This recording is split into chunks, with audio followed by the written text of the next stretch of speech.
Welcome, dear soul, to this quiet corner of the world, my YouTube channel, a haven where your heart is safe to exhale. Imagine for a moment, you're sitting with me beneath a velvet sky, stars like silent witnesses above us. A warm cup of tea rests in your palms. The night is still, and so is this moment. Together, we breathe. Together, we let go. If it feels right to share, tell me in the comments where you're listening from. Are you nestled in a cozy bedroom in London? A candle flickering beside your bed? Or perhaps you're beneath the California sky, wrapped in the hush of midnight winds. Wherever you are, know this: you belong here. You didn't find your way here by accident. Something inside you is longing for peace, longing for quiet, longing to come home to yourself. Maybe your heart is heavy.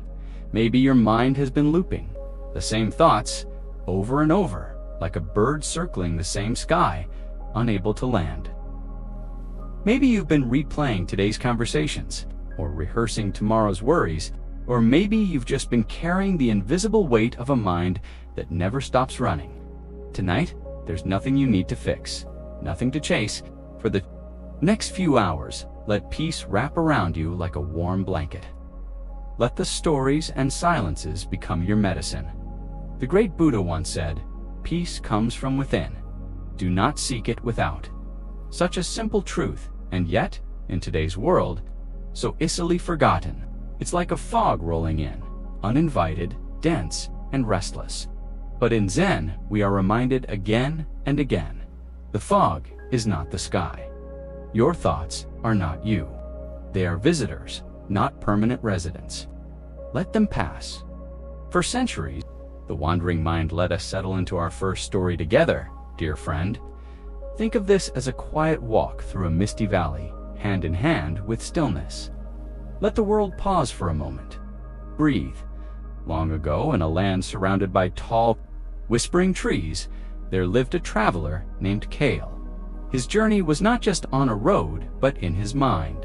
With a satchel slung across his shoulder, heavy with crinkled maps and plans, Kale moved forward. Yet, it wasn't the satchel that weighed him down. It was his thoughts, swirling endlessly, loud as thunder, soft as doubt. Where am I going? Did I choose the right road? What if I'm lost? Kale's mind raced with questions that had no answers. His thoughts spun like leaves caught in a restless wind, never settling, never still. Sound familiar?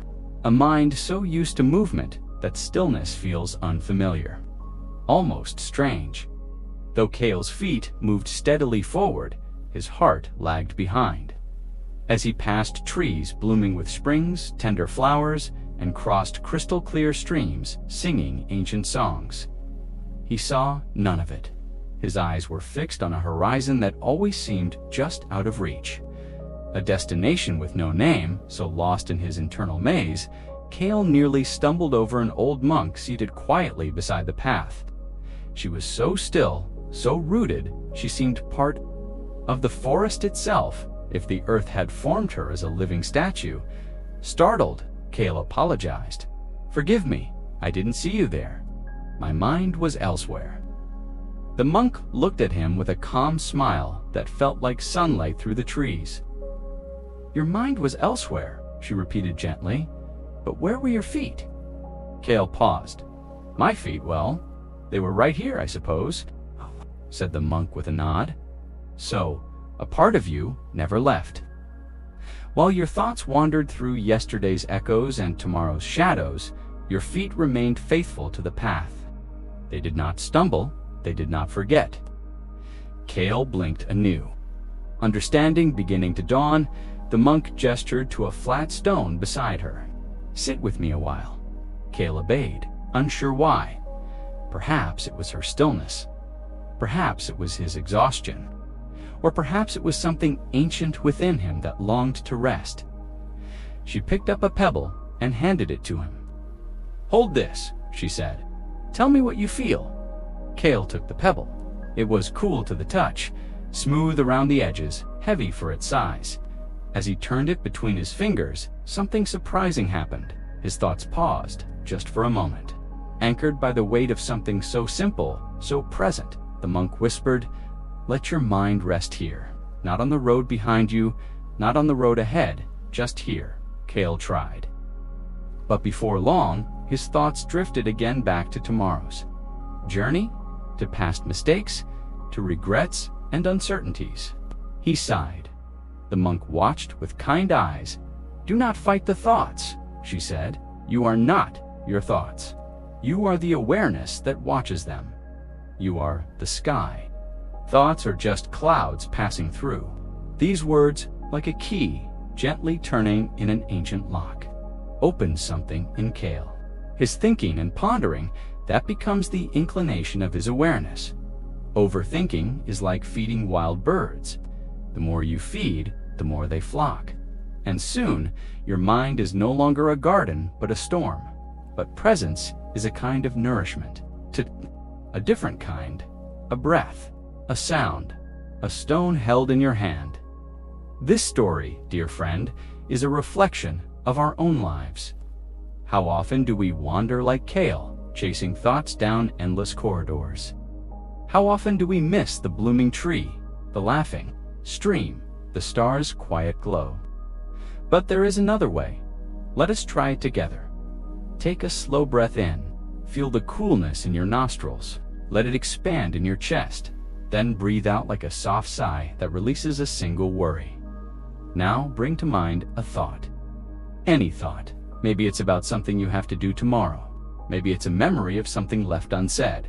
Don't push it away. Don't hold it tightly either. Just notice it. Like a cloud. Like a passing breeze. If you like, you can softly whisper to yourself, thinking the way you might gently call a pet who has wandered off, then come back. Come back to your breath, to this moment, to this stillness. Your mind may wander 20, 100 times. That is not a failure. That is practice. That is strength. Each time you return, you are building the capacity to stay, to rest, to be here. Kale stayed with the monk that night, beneath stars scattered like ancient lanterns. The stream sang beside them. Crickets chirped like tiny bells.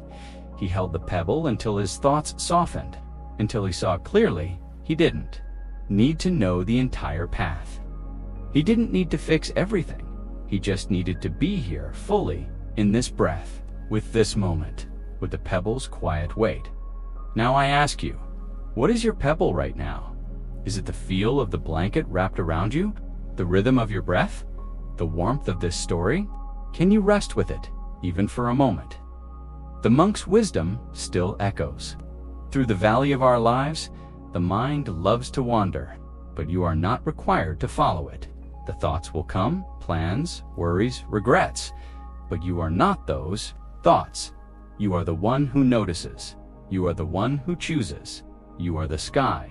Dear friend, this practice of presence is not about silencing your mind forever. It is about giving it the space to breathe, the permission to rest. So next time you find yourself chasing a horizon, remember Kale, remember the monk, remember the pebble. Take one more breath together with me now. Inhale slowly, feeling your chest rise. Exhale even more slowly, feeling your body settle. Notice what has shifted. Notice how your mind feels even if it's just a little lighter, a little clearer, a little closer to peace. This right here is the beginning of stopping, not through force, but through gentle choice. You are not your thoughts. You are the sky they pass through, vast, open, free. Carry this pebble of presence with you wherever you go. Let it anchor you when the mind wanders. Let it remind you that even when your thoughts drift away, your feet are still on the path. You have not lost your way. You are still here, and this moment is enough. Let us rest here together before we move to our next story. One more breath, one more moment of stillness. You are doing beautifully. Let go and be. Letting go of mental burdens, a journey into stillness. Come closer, dear friend, as we settle into another story, like sharing a warm cup of tea by a fireside. Tonight, let your burdens melt into the quiet around you. Let the softness of this space hold you. No expectations, no judgment, just presence in a village cradled by rolling hills and bathed in golden light. there lived a woman named Leah.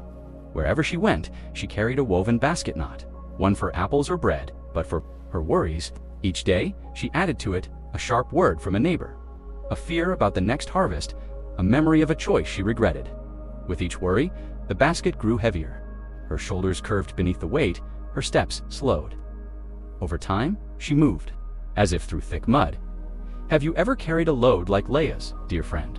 A weight of thoughts, guilt, fears, or the endless what-ifs? Burdens that feel impossible to set down, even when your heart longs for release. Leah's village was beautiful. Wildflowers danced on the hillsides, their petals catching sunlight like little flames of joy. A river wound through the valley, its waters singing over smooth stones.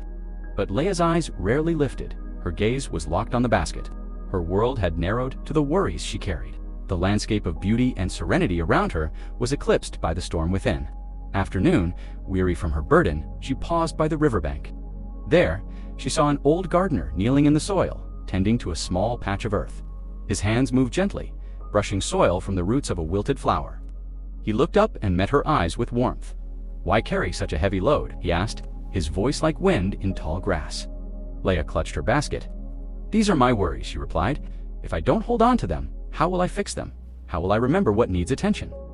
The gardener smiled, his face creased with years and kindness. He held up the wilted flower. "This bloom fades today, and another will rise tomorrow. Nothing lasts forever. Not flowers, not worries, not even this moment." Still, Leah hesitated. "But these are mine," she said. "They matter." The gardener scooped a handful of soil and placed it in her hand. Leah felt the grains warm and soft, slipping slightly through her fingers. "Your worries are like this soil," he said. "They feel solid, but the more you try to hold them tightly, the more they slip away. Try this. Choose one worry. Imagine setting it into the river. Watch what happens." Leah hesitated again, her heart fluttering. She chose a small worrisome thing she'd said to her sister that had come out to sharp. She pictured placing it in the water. The current carried it gently away, shrinking with distance until it vanished around a bend. Her chest loosened. Her breath deepened. This story offers a truth the Buddha spoke of in the Dhammapada. All that we are is the result of what we have thought. The mind is everything. What we think, we become. Leah's basket was not just woven straw, it was her thoughts, her mind gripping tightly to fear, pain, and regret. And the Buddha's wisdom offered her and Usa path to freedom. When we cling to our worries, we bear their weight. When we let them go, we create space for peace. This is the nature of impermanence. Nothing stays, not the pain, not the joy, not even our heaviest burdens. Everything passes like water, flowing or clouds drifting. Let's try something gentle together. Bring to mind a worry you're holding right now. It might be smaller conversation that didn't sit right or something larger, like fear of an uncertain future. Don't judge it, just see it. Picture it as a stone in your basket, heavy, present, but not part of you.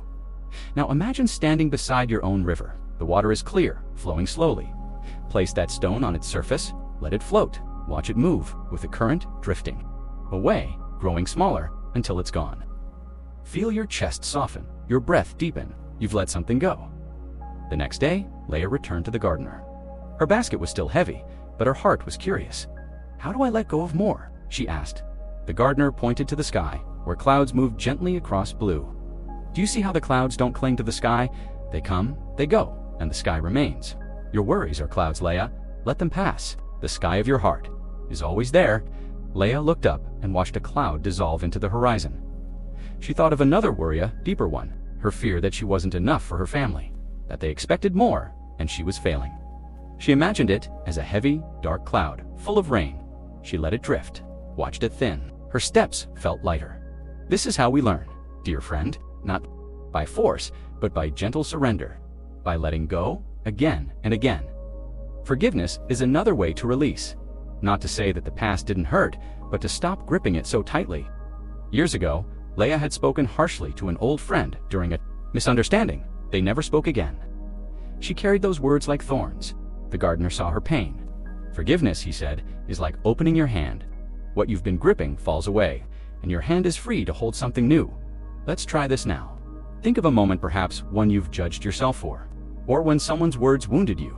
Picture it as a cloud in your sky, soft but present. Hold it gently. Whisper to it, "I let you go." You are not erasing the past, you're releasing its hold. Watch the cloud drift and dissolve. Feel your heart open, your chest lighten.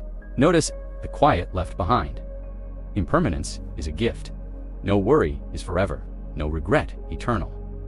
Leia's basket began to feel lighter. Not empty some days, were still heavy but light enough to walk with ease. She visited the river often, placing one worry at a time on its surface. Some floated quickly, others returned again and again. That's okay, that's human. The mind is a collector, but the heart is a healer. One night, Leia stood by the river and saw the stars reflected on the surface. For the first time in years, she didn't just see them, she felt them. Soft, distant lights glowing in her chest, her basket no longer defined her. It was something she carried. And now, she chose what stayed and what was set free. Can you imagine that freedom, dear friend? That lightness? You don't need to fix every thought to find peace. You only need to stop gripping so tightly. Let's try one last practice together. Bring to mind another worry, fear, a regret, or a belief that weighs you down. Picture it as a stone. Feel its shape and weight in your hand. Now, step 2, your river. Place the stone on the water. Whisper, I release you. Watch it drift, shrink, disappear, and notice what arises in its place. A little more stillness, a little more breath, a little more peace. This act of letting go is a gift to your soul. Not perfection, just presence, just room to rest. The Buddha reminds us, peace comes from within. Do not seek it without. Your peace lives here, inside you, waiting patiently. Leia's story doesn't end with an empty basket, it ends with a lighter one, and a heart that knows how to let go. Some days, she still carries stones. We all do. But now, when new worries arise, she pauses by her river, breathes, and remembers. She is not what she carries. She is the one who chooses what to hold. You have that same power, that same river, that same sky. Right now, take one more deep breath. Inhale, feel the air fill your chest like warm light. Exhale, let something go. A thought, a fear, a should dash, have dash, been dot. Let your body soften. Let your soul rest. You are not your worries. You are the sky they pass through. You are the river that carries them away. Rest here, in stillness, in lightness, in peace. This is the Moonlight Temple. And you, dear friend, belong here. Stay as long as you need. Let go, and simply be. Come, dear friend, let's sit together, as if by the soft glow of a hearth, where the world outside quiets down, and time itself seems to soften its edges. Imagine the warmth of a shared moment, a gentle sip of tea in hand, as we begin a story that doesn't hurry or demand, but simply arrives like the hush of twilight in a village nestled under the wide arms of an ancient mountain. There lived a painter named Soren. His dream was to create a masterpiece, something timeless, something true. His little studio was filled to the brim. Brushes of every shape and size hung like wind chimes from the beams. Bottles of ink sat like sleeping stars in deep blues, charcoals, ochres, and reds. Canvases leaned against the walls like silent companions, patiently waiting for the first breath of creation. But Soren's mind was never still. Long before he touched a brush, his thoughts would leap ahead. He imagined entire scenes before they had ever begun, forests in the rain, faces that seemed to weep or sing, skies lit with sunsets that had not yet set. He wanted every line to be perfect, every shade just right. And so, with each day, he grew more paralyzed. The canvases remained blank, the brushes unused. His studio, once vibrant with hope, grew heavy with the weight of expectation. Does this feel familiar to you? That restless voice inside that whispers, not yet, not good enough. It must be perfect. A mind so consumed with planning or measuring, or chasing that it forgets to truly live the moment it's in. Outside, the village hummed with quiet life. Children laughed as they chased each other down dusty lanes, their voices dancing like wind chimes in the air. Sparrows flitted from rooftop to rooftop, their songs quick and clear. A small stream wandered lazily past the temple, its water glinting like silver threads under the sun. And yet, Soren missed it all. His eyes were always turned inward, focused on what should be, never what was. Each night, he lay awake, tracing imagined strokes in his mind, chasing a perfection he couldn't name. And so the days slipped by like pages he was too afraid to. Right on dot one morning, wearied by the noise of his own thoughts, Soren wandered aimlessly and found himself at the edge of the village. There stood a quiet temple, its walls weathered by time, its path smooth from years of careful footsteps. There, just beyond the gate, he saw an old monk slowly sweeping the path. Her broom moved with a grace so steady it was almost musical. Back and forth, not hurried, not delayed. Not delayed, Saurin stood watching for a long moment. "Why sweep so carefully?" he asked at last. "The wind will just scatter more leaves by evening." The monk paused, her eyes warm with kindness and clarity. "Each sweep," she said gently, "is its own moment. I don't sweep for the leaves that will fall. I sweep for these ones. Now. This path, now." Her words lingered in the air like incense, but Soren's mind was still entangled. "I want my painting to be perfect," he confessed. "I think of every detail before I begin, but I can't seem to start." The monk leaned her broom against the wall and motioned for him to follow. They sat together in the shade of an old cherry tree. Its blossoms stirred in the breeze like tiny paper prayers. She handed him a brush and a single bowl of ink. "Make one stroke," she said. "Only one. As if it's all you'll ever paint." Soren's fingers trembled. One stroke. But what if it was wrong? Too faint? Too bold? What if it wasn't worthy of being the beginning? The monk must have seen the storm inside him. She smiled again, softly. "Don't paint the mountain," she said. "Don't paint the sky. Just paint this moment. Paint with a beginner's mind fresh, open, unburdened by plans." And so he breathed his first deep breath in days. Slowly he dipped the brush into ink, and with care, he made a single stroke. Bold, curving, imperfect, like a river finding its way for the first time. It wasn't perfect, but it was alive. And in that one act, something softened in his chest. Something released. He looked at the monk, his eyes bright with wonder that felt enough, he said. This story holds a deep teaching, one echoed in the Buddha's own words. With our thoughts, we make the world. So often we build mental castles of should and must and not yet. We construct elaborate futures and relive distant pasts. Our minds spin and spin like wheels caught in sand. But a beginner's mind, that precious open presence, meets the moment. As new, just as it is, without judgment, without demand. One stroke, one breath. Let's try that now. Choose one simple thing near you. The feel of your blanket, the weight of your hands resting gently, the sound of your breath. Let your attention rest there. No need to improve it, just be with it. If you choose the breath, notice how it feels entering your body. Cool, spacious. Feel it, leaves low, warm, like wind through leaves. If a thought comes about your day, your plans, your worries, don't fight it. Smile at it like you would a child tugging at your sleeve. Then gently return. One breath, one moment, the next day, Soren returned to the temple. The brush was tucked into his sleeve. I tried again, he told the monk, but my mind wandered. I began imagining a whole painting again, a masterpiece. The monk smiled, her gaze now following a sparrow that had landed nearby. "Does the sparrow plan its song?" she asked. "It sings because the moment calls for it."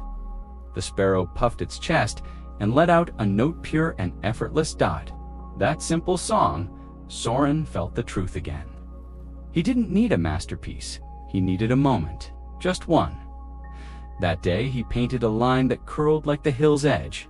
No plan, no striving. Just a breath turned into a stroke. The seasons passed, and the monk shared more of her quiet wisdom in spring. She taught him to see cherry blossoms as if for the first time. Each petal, a fleeting miracle. In summer, they watched children splash. In the stream, joy unclouded by thoughts of tomorrow's clouds. In autumn, they swept leaves together, each stroke of the broom a small meditation. Complexity, the monk said one winter morning as snow dusted the temple steps, is the mind's way of avoiding presence. Simplicity is the heart's way of embracing it. Soren kept coming back, kept painting, one line at a time. At first, they were just strokes, but over time, they began to form images, a stream, a mountain, a sky, all made of single moments. One day, he stood back and saw that the walls of his studio were no longer blank. They held a story told in ink and breath. Not perfect, but real. Alive. Let's pause here and deepen our own practice again. Return to your one thing. It could be the rhythm of your breath, the sound of a breeze, the steady beat of your heart. Be with it. Don't add a story. Don't plan the next moment. Let it be just as it is. Feel the lightness that arises when you stop chasing more, when you stop editing yourself, when you simply rest. Years passed. People came from far away to see Soren's paintings. They stood quietly before them, touched by the calm, the presence, the life within each line. But Soren would only smile and say, "Don't look for perfection.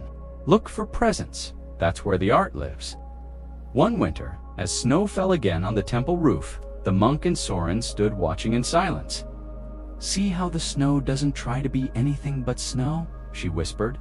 "Each flake falls, just where it's meant to. Each flake is enough."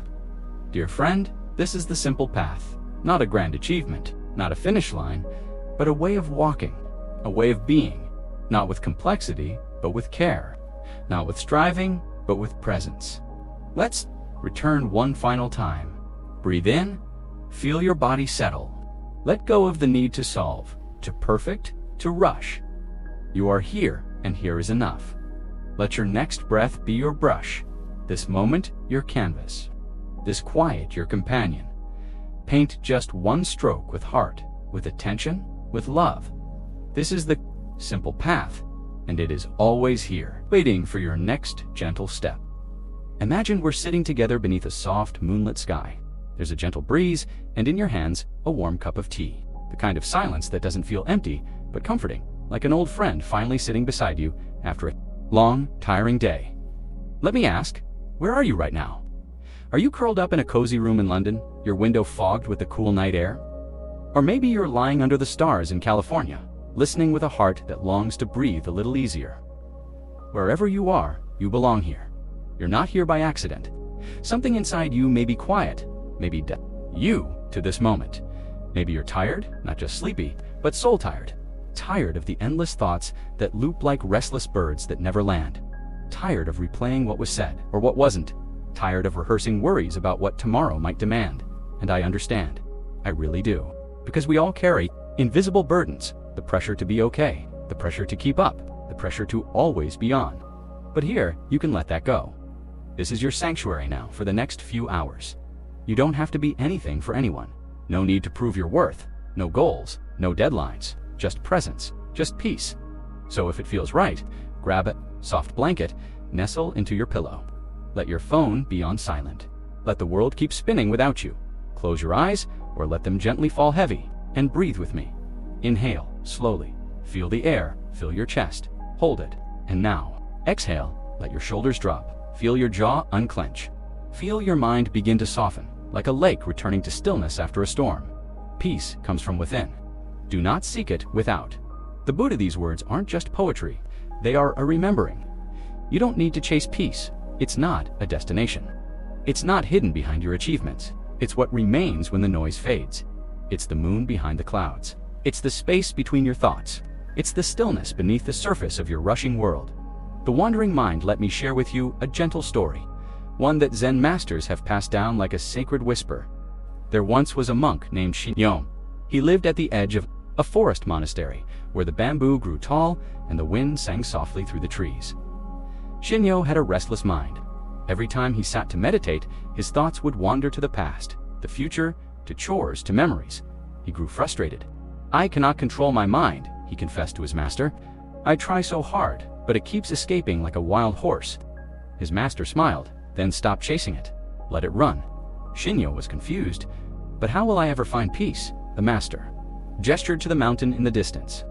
You are trying to calm the wind by shouting at it. But peace doesn't come from control, it comes from watching without grasping.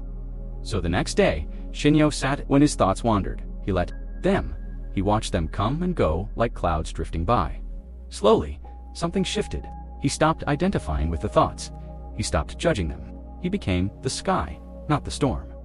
And in that quiet, he discovered a silence so deep it echoed like eternity. You are the sky, not the storm. You are not your thoughts. You are not your regrets. You are not the voice that says not enough. You are the awareness behind it all, still silent, spacious, the stone in the backpack, another story, one that I think will speak to your heart. There was a traveler who walked through life with a heavy backpack. He had grown so used to the weight, he forgot what it felt like to walk freely. One day, he met an old woman sitting beneath a fig tree. She noticed his tired eyes and asked, "What are you carrying, child?" He shrugged, "Just what I need." She gently invited him to take off the pack. Inside, he found things he no longer needed. Old guilt, harsh words from his past, expectations he had inherited from others. Stone after stone. He began to cry. "Why have I carried these so long?" She smiled kindly, "Because no one ever told you that you could put them down. You are allowed to let go. Maybe it's time to release that thing you've carried for too long. The regret you revisit at 3 a.m. The comparison that steals your joy. The shame that says you're not enough. You don't need them to survive. They are not your identity. They are clouds. Let them pass. Just this moment, let us return now to the rhythm of your breath. Inhale, exhale. No need to rush, no place to be. This moment is home. Here your soul can breathe. Here your heart can soften. You have nothing to prove. Nothing to fix, nothing to chase. You are enough. You have always been enough. Whisper to yourself, ... If it feels right, say it quietly inside. I am here. I am safe. I am allowed to rest. Over the next few hours, let these stories carry you like a gentle stream. Some may make you smile, others may bring tears. All are invitations to come home to yourself. There's no right way to listen. If you drift into sleep, let it happen. If you stay awake, let the words be a companion in the silence. Let the Moonlight temple hold you. Let stillness wash over you. 2. Convince you that you must earn your peace. But the deepest truth is this: you are not broken. You don't need fixing. You just need space. So take it. Take this time. Let this be your exhale. You are the sky, the stillness beneath the waves, the moonlight behind the clouds, and you are deeply, deeply loved. Forgiving the past, imagine sitting by a gentle river, its waters weaving softly through the night, reflecting a sky scattered with stars. In a land of ancient oaks and winding trails, a traveler named Tira walked with a burden heavier than her weathered satchel. Years ago, a friend's betrayal had cut deep, harsh words, broken promises, a trust shattered like fragile clay. Tira carried this grudge like a stone, its weight sinking into her heart. Her mind replayed the sting of that moment, the ache of what was lost. Each step she took was shadowed by memory, looping through anger, hurt, and a longing for justice. That never came. Does that stir something within you? A wound from the past? A grudge that lingers, whispering thoughts that dim your peace? Tara's path wound through villages vibrant with life. Market stalls brimmed with ripe figs and woven baskets, their colors bright under the sun. Children chased kites through dusty lanes, their laughter rising like sparks. Streams flowed alongside the paths, their surfaces glinting like polished mirrors. Yet Tara's gaze was inward, fixed on the betrayal, the fairness she felt owed. The grudge was a constant companion, growing heavier with each retelling, each imagined argument that never found resolution. Her heart felt like a clenched fist, unable to open, unable to rest.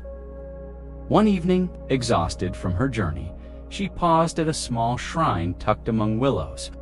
The stone walls were softened by moss. An old hermit sat there, tending a fire that flickered with quiet warmth, casting shadows that danced like leaves. His hands moved with care, placing twigs in the flames, as if each act held the world's weight. Tira watched, her chest tight with unspoken pain. "How do you find peace?" she asked. "When the past holds you captive." The hermit looked. He asked, his voice calm, inviting her to speak. Tira hesitated, then poured out her story, the friend's cruel words, the trust broken, the anger that burned like coal in her heart. The hermit listened, his silence a gentle space for her pain. "Your hurt is real," he said, "but your suffering grows from holding it so tightly." He picked up a twig and held it to the fire, watching it curl into ash. "The past is like this twig. It burns only as long as you feed it with your thoughts."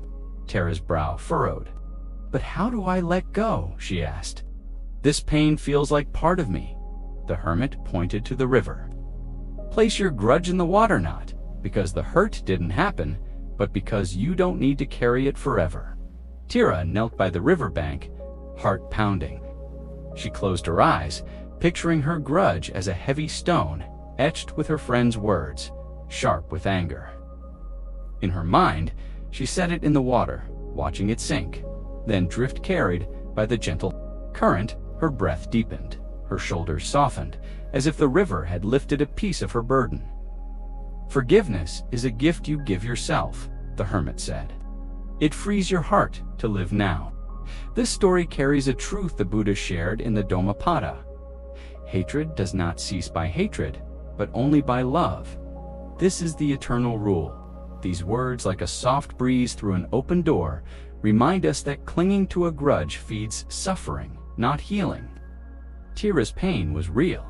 Like a fire stoked by new wood, forgiveness doesn't erase what happened. It loosens the grip of the past, letting your heart breathe freely. Let's try a forgiveness exercise together. Picture yourself by a river. Its waters flow gently under a starlit sky. In your hands, you hold a stone of grudge you've carried. Maybe someone hurt you, or maybe it's a time you judged yourself harshly. Feel the weight, notice the rough edges. See it clearly the moment, the words, the ache. This is your truth, and it's brave to face it. Now ask yourself, what am I feeding with this grudge? Anger, betrayal, a longing for justice? Gently place the stone in the river. Watch it slip into the current. See it drift? Let tension flow with the river. How does your heart feel now? Perhaps a little lighter. Tira returned to the shrine. The next evening, her satchel still heavy, but her steps less burdened. "The river helped," she said, "but the grudge creeps back when I think of her words." The hermit nodded, placing another twig in the fire. "The mind clings," he said, "like a hand gripping a thorn. The tighter it holds, the deeper it cuts." He pointed to a willow by the river. "See how it bends with the breeze? It doesn't fight the wind. It moves and stays whole." Tira watched the willow, its leaves dancing in surrender. She saw that forgiveness wasn't a single act, but a practice, a choice to bend, to release. Again and again, the hermit taught her the 3 layers of forgiveness. First, forgiveness of the event, letting go of the need for it to have been different. This was hardest. Tira wanted to rewrite the past, but the hermit said, wanting the past to be different is like trying to change the course of a river that's already reached the sea. Second, forgiveness of the person. Why forgive someone who never apologized? Because you deserve peace, the hermit said. Hurt people hurt people. Their cruelty likely came from their own wounds. Forgiveness doesn't excuse it, freeze. Third, forgiveness of yourself. This one opened floodgates of tears. For what? She asked. For trusting someone untrustworthy, the hermit said. For not seeing the signs. For carrying this pain so long it poisoned your joy. For being human. Let's go deeper with another exercise. Return to the river in your mind. Hold another stone, a smaller grudge, or a deeper one. Feel it. See, the moment it holds, the pain. What keeps this grudge alive? A need for apology? A wish to change the past?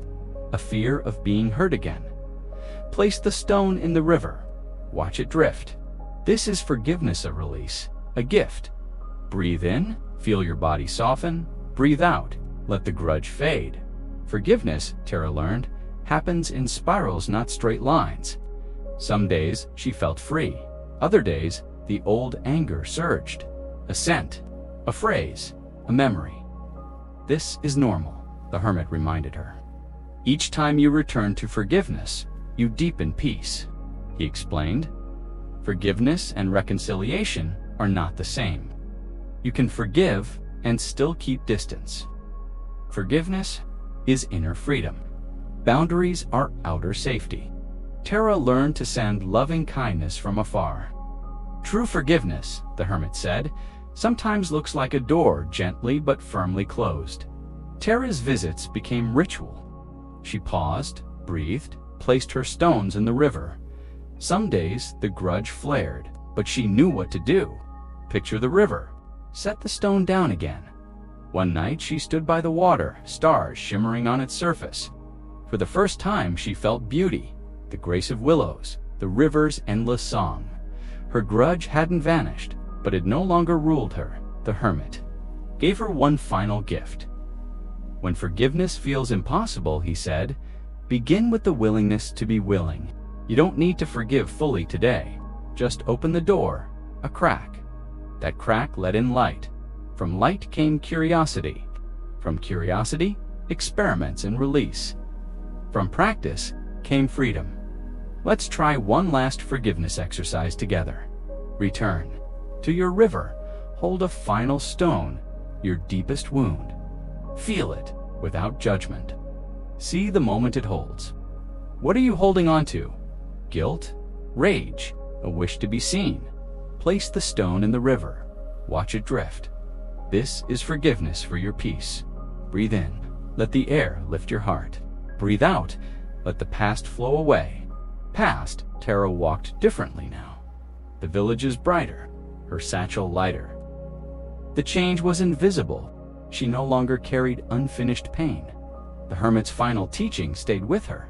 When you release resentment, you don't just free yourself, you free your children, your community, even the one who hurt you, because your anger was a cord tying you to them. Tara understood then. Forgiveness is a gift to the whole web of life. Years later, when she had become a teacher, people asked about her radiant peace. She would smile and speak of the hermit, of placing stones in flowing water. She would say, "It's not about them, it's about you." Choosing freedom over imprisonment, love over hatred, presence over past. Some days I still find new stones, but now I know the way to the river. This is what forgiveness means, a return to the present, a refusal to feed the fire that burns within. Not because it's easy, not because they deserve it, but because you deserve to live unburdened. The prison around your heart unlocks when you release resentment. And once that heart is free, it remembers how to love, starting with loving yourself enough to let go. The river is always ready. What are you willing to release today? Imagine you're resting on a gentle hill. The breeze is cool, the stars shimmer above like scattered diamonds.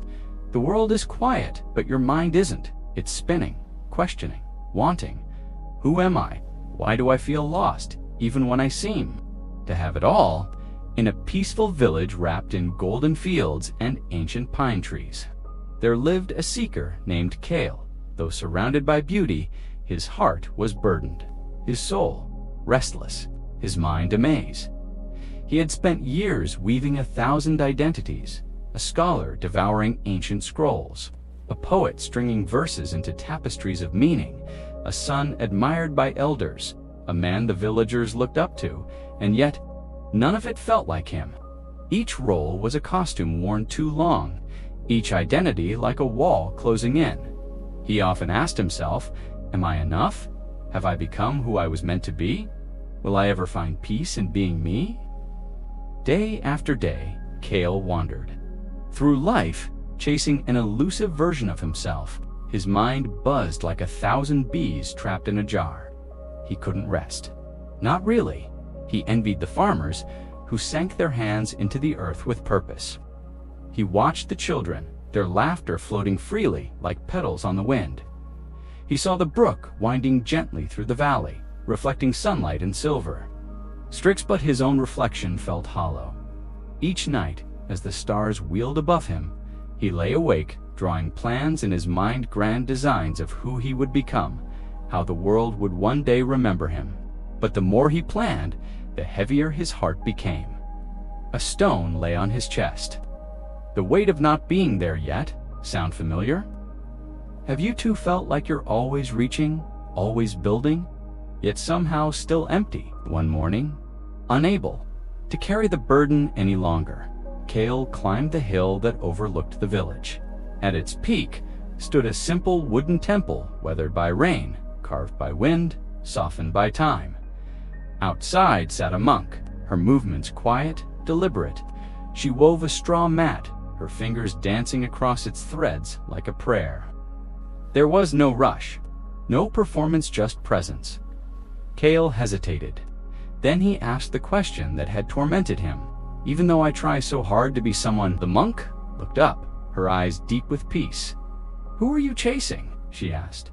Cale poured out his life, the scrolls, the poems, the desire to be seen, to be remembered. The monk listened in silence, her calm unwavering. Then she picked up a small pebble and handed it to him. Hold this. He took it, cool, smooth, ordinary. Is this pebble a scholar, a poet, a failure, a hero? Cale smiled faintly. It's just a pebble. Exactly, she said. And so are you. Not in value, but in nature. A whole, simple, present knot. A role, not a label. She gestured to the brook below. Does the brook call itself a river? It simply flows. Cale fell silent. Something shifted inside. The monk spoke gently, but her words shook Cale like a gentle earthquake. The self you are chasing is a shadow.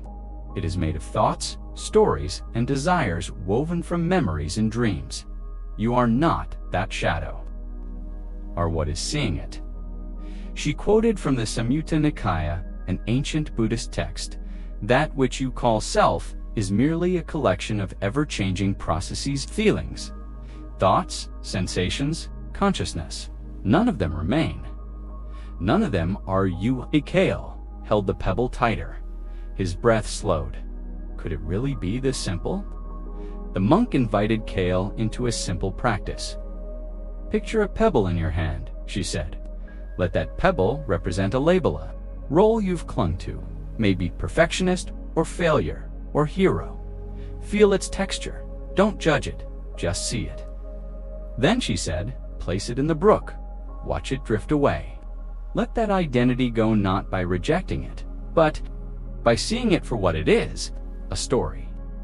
Each time Cale returned to the brook, he brought a new pebble, a new idea of who he thought he was. And each time he let it drift away, but without a label. Who am I? Cale asked. One dawn, the monk pointed to the clouds drifting. Above, does a cloud call itself a storm or a mist? It simply changes. You too are ever changing. Why fight it? She taught Cale to observe his mind, not to control it, but to watch.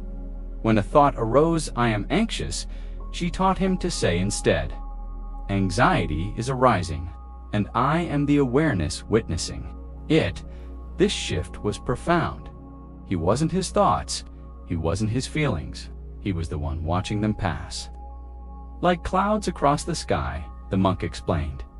There are two selves, relative and absolute. The relative self says, I need food. The absolute self knows, I am awareness itself, timeless, boundless, unborn.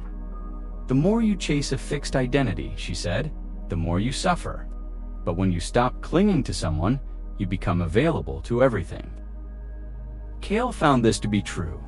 Without trying to be someone, he became free to experience everything. Joy returned. Not as a goal, but as a side effect of simply being. Cale no longer needed to act consistently with a fixed self-image. He could be wise in one moment and foolish. In the next, he could be strong, then vulnerable, generous, then silent. Each moment was valid. He learned the great paradox: the more he let go of becoming someone, the more whole he felt. The monk smiled one day and said, this is the great joke of awakening You spend your life trying to become, only to discover you were never separate from what you were chasing. One final night, Kale returned to the brook one last time. He held a pebble the last one. It carried his deepest fear. I am not enough. He breathed deeply, looked at the stars, then let the pebble go. As it drifted, he felt his chest lighten. His thoughts slowed. Silence fell. Not empty silence, but fullness. The kind that says, this is enough. Kale's journey teaches what the Buddha so patiently pointed toward. There is no self to chase, no shadow to catch, no perfect version to become. You are not the labels, not the roles, not the stories. You are the awareness that sees them all. Like the brook, like the breath, you are ever flowing, never fixed. The moment you stop chasing the perfect self, you begin living as your truest essence. So I invite you now to hold your pebble gently, to see the story it carries, to ask, what am I seeking with this? And then let it go. Let it sink into the brook of this moment. Let yourself flow, undefined, complete. The path of no self is not the end of it, is the beginning of freedom, because when you stop being someone, you become everything. Now rest, as Kale did, in the arms of existence.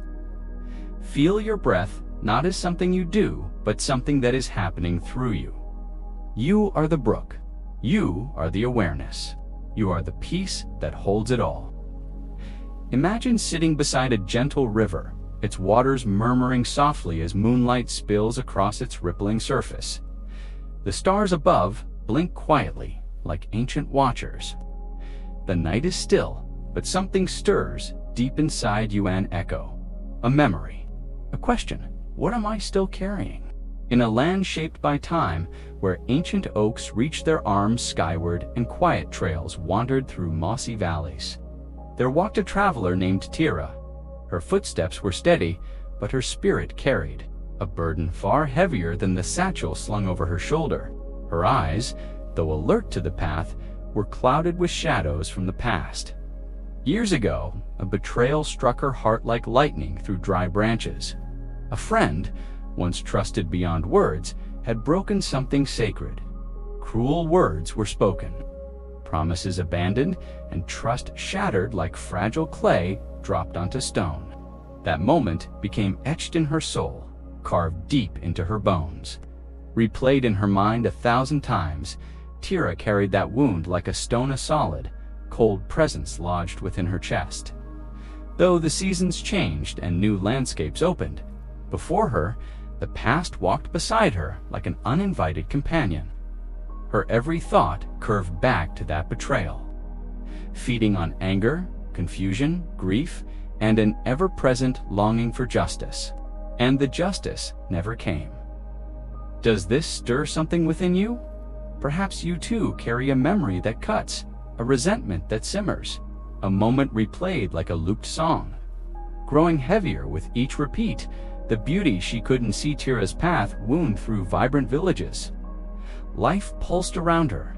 Market stalls overflowed with ripe figs and sweet melons. Woven baskets hung in cheerful patterns, their bright colors glowing under the golden sun. Children laughed and chased kites through dusty lanes, their joy rising into the air like birds. Women sang as they washed clothes in streams, and the scent of fresh bread floated from ovens carved into clay walls. But Tara barely noticed. Her gaze was inward, her thoughts wrapped tightly around old wounds. Her heart was a clenched fist. Every kindness she encountered was dulled by the memory of the friend who had turned away. The words that still echoed, the apology that never arrived. The grudge had become a constant companion, a shadow tethered to her soul. The hermit by the river one evening, weary from walking and from the burden she bore, Tira came upon a small shrine nestled among a grove of weeping willows. The trees leaned over a quiet river that flowed like liquid silk beneath the fading light. The shrine was made of stone, softened by age and moss. A simple place, yet full of presence. There sat an old hermit, cross-legged beside a flickering fire. His robes were worn, his beard long, his eyes kind. He tended the flames with slow, deliberate care, placing each twig as if offering it to something sacred. He didn't look up when she arrived, but the space beside him seemed to invite her in. Tira sat silently for a while, letting the hush of the evening soothe her worn edges. Then, in a voice barely more than a whisper, she asked, "How do you find peace when the past holds you prisoner?" The hermit turned to her slowly, his eyes reflecting firelight and something deeper, a stillness, a knowing. "What weighs you down, child?" he asked, his voice like water smoothing stone. So she told him. She spoke of the betrayal, the ache that never softened, the wound that refused to close. She shared the fury, the longing, the endless why. Her words spilled out like floodwaters, long dammed.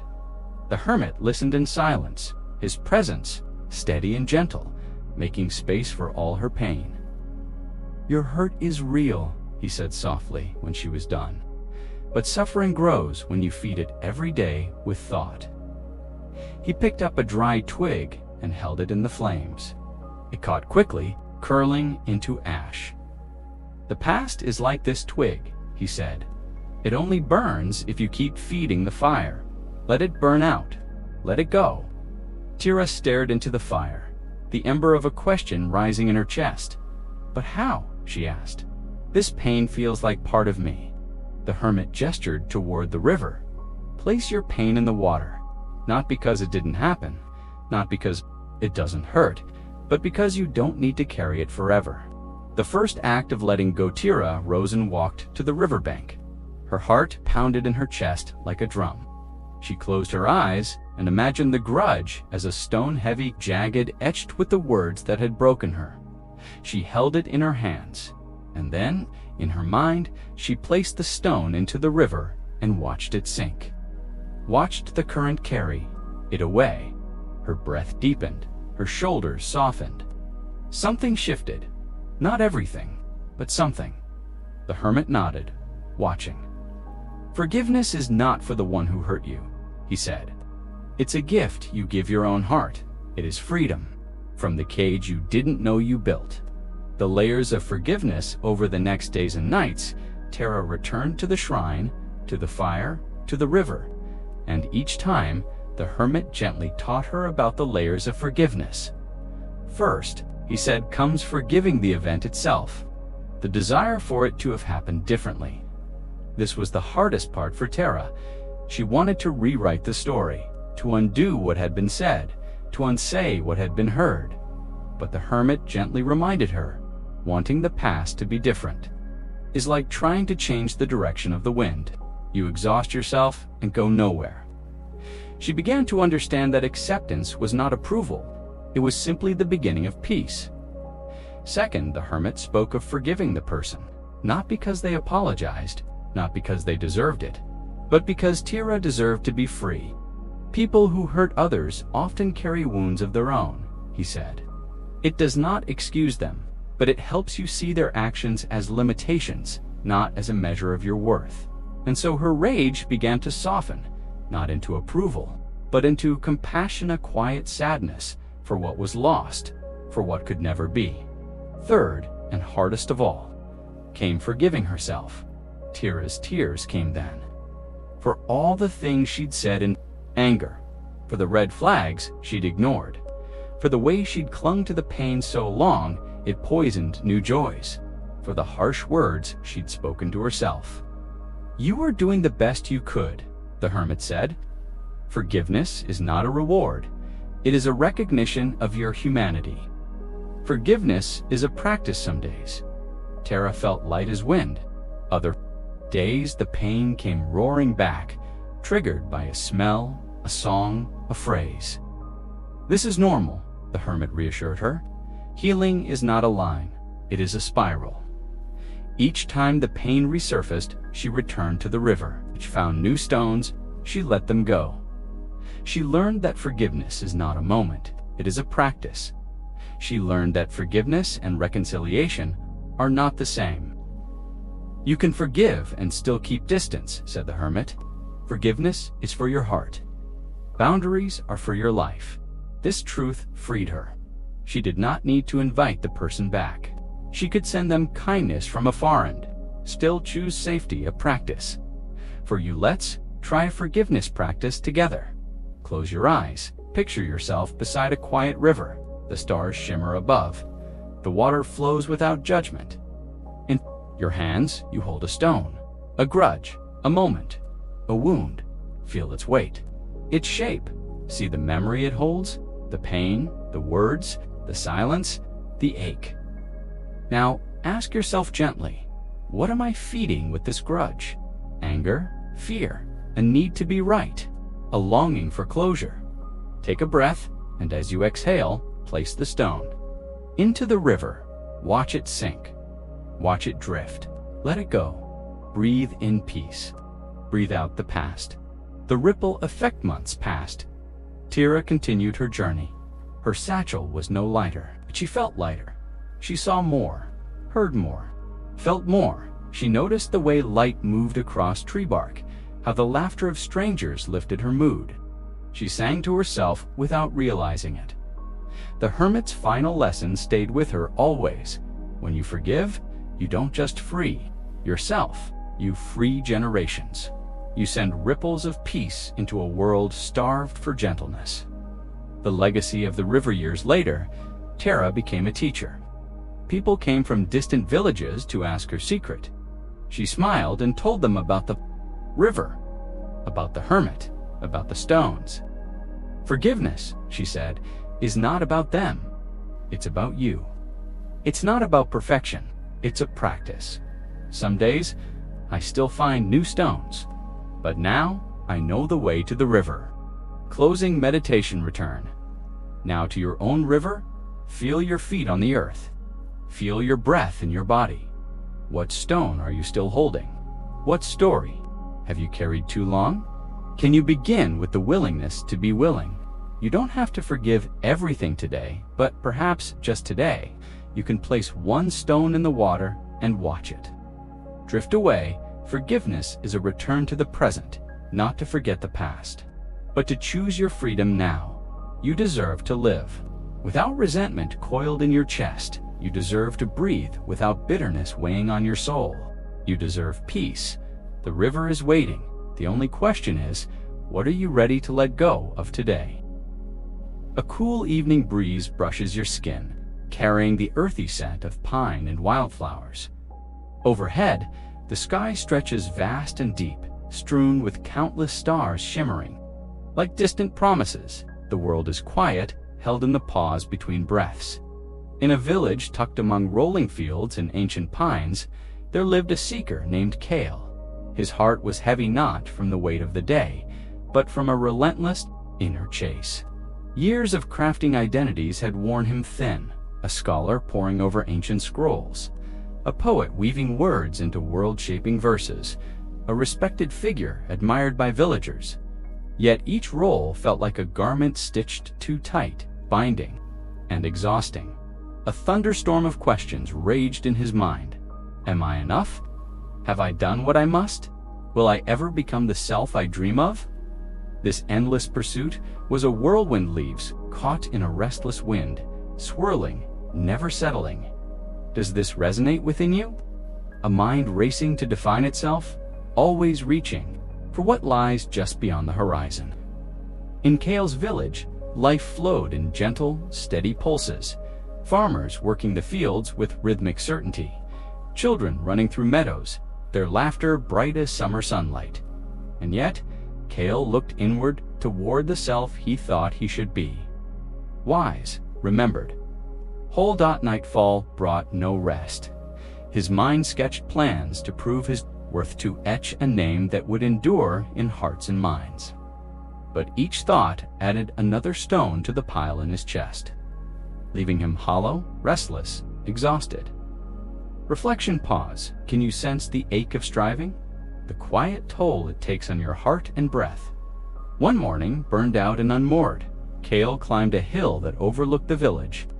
At the summit stood a small temple, its wooden beams curved by wind and rain, its roof moss softened and serene. A monk sat outside, weaving a simple straw mat. Her hands traced gentle patterns, her movements deliberate, as though each fiber held a gentle prayer. There was calm in her stillness. "Why do I feel lost?" Kale asked, his voice cracking. "When I work so hard to be someone." "A monk?" she asked, her words slicing through his restless fog. Kale confessed his efforts, mastering knowledge, crafting perfect verses, forging a self. That felt complete. The monk listened with quiet presence, like a still pond receiving ripples without reaction. "You chase a shadow," she said softly. "A self you think you must be, a name you believe you need." She pointed to the brook below, its waters flowing effortlessly and unnamed. "Does the brook call itself a river?" she asked. "It flows, not striving to be more." Kale's hands clenched. His mind protested. "But I must be someone. Without that, what am I?" She smiled and picked up a smooth pebble. "Hold this," she said. "Is this pebble a scholar, a poet, a success, a failure? You are like this pebble, simple, complete, not fixed into one role." The monk gestured at the sky, vast, open, without boundary. "No self means there is no solid I. You are this moment, this breath, this life, ever flowing, ever changing." She paused. This teaching reaches to the heart of suffering. We are bound by our need to be somebody, some fixed, defined being. But what if that very grasping is the source of our pain? She quoted the Buddha from the Samyutta Nikaya.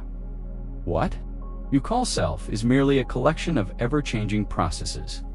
This gentle truth shook Kale's foundations like a quiet quaking. We are not things, but processes, not nouns, but verbs, not statues, but rivers. Grounded by the pebble in his hand, his breath slowed. The idea that there might be no self, its waters shimmering under a starlit sky. Hold a pebble, a symbol of the identity you chase, parent, professional, perfectionist, or hero. Feel its weight, notice its texture and edges without judgment. Ask, what am I chasing? Approval, certainty, worth. Place the pebble in the water, watching it sink and drift. Breathe in, feeling the present. Breathe out, letting the chase slip away. Reflection, pause. How does it feel to pause the chase for a moment? To exist undefined, open, the next dawn. Kale returned pebble. Tucked in his sleeve, the wind had stilled. Almost inside, his mind still whispered. Scholar, it whispered. Poet, failure. Unseen. The monk pointed to a cloud drifting overhead. Does the cloud call itself a storm or mist? Does it demand a name? It moves, it changes, which revealed his need to be someone was like trying to hold clouds stilled to make them one shape. No, the monk said. Self is freedom. You are not one role, you are the seeing, the feeling, the being. She taught him to observe. When a thought arises, I am anxious. Ask, are you the anxiety or the awareness, noticing it instead of being consumed? He could witness instead of driven, he could observe. You are not your thoughts, feelings, or roles, she said. You're the spacious awareness in which they arise and pass. This understanding created transformation. Suffering shrank. Presence grew.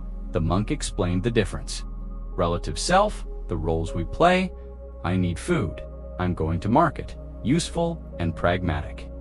Absolute self, the boundless awareness, the unconditioned, timeless, deathless presence, underlying all roles. Touching this awareness reveals that separation is an illusion. You are not separate from the brook, the sky, or any being. Kale's temple visits became gentle rites. Sometimes the mind still raced, clinging to titles. But each time he paused, held a pebble, set it afloat. Day by day, the releases softened. His heart, he became fluid, responsive to life's moment, not locked in an identity. Criticism no longer felt like an attack. Praise no longer inflated him. He remained grounded in now. He discovered a beautiful paradox. The less he tried to be someone special, the more special life itself became. The less he tried to prove himself, the more he felt worthy. The more he embraced his nothingness, the more he touched everythingness. One morning, watching sunrise paint the sky, the monk laughed and said, "This is the great cosmic joke. You spend a lifetime chasing someone, only to realize you were never that someone to begin with." When Kale finally understood, when his chase ended, not because he caught a self, but because he recognized there was no self to catch a great weight lifted, he could simply be the wave said to the ocean, "I'm someone." The ocean replied, "You were always me." Years later, asked about his transformation.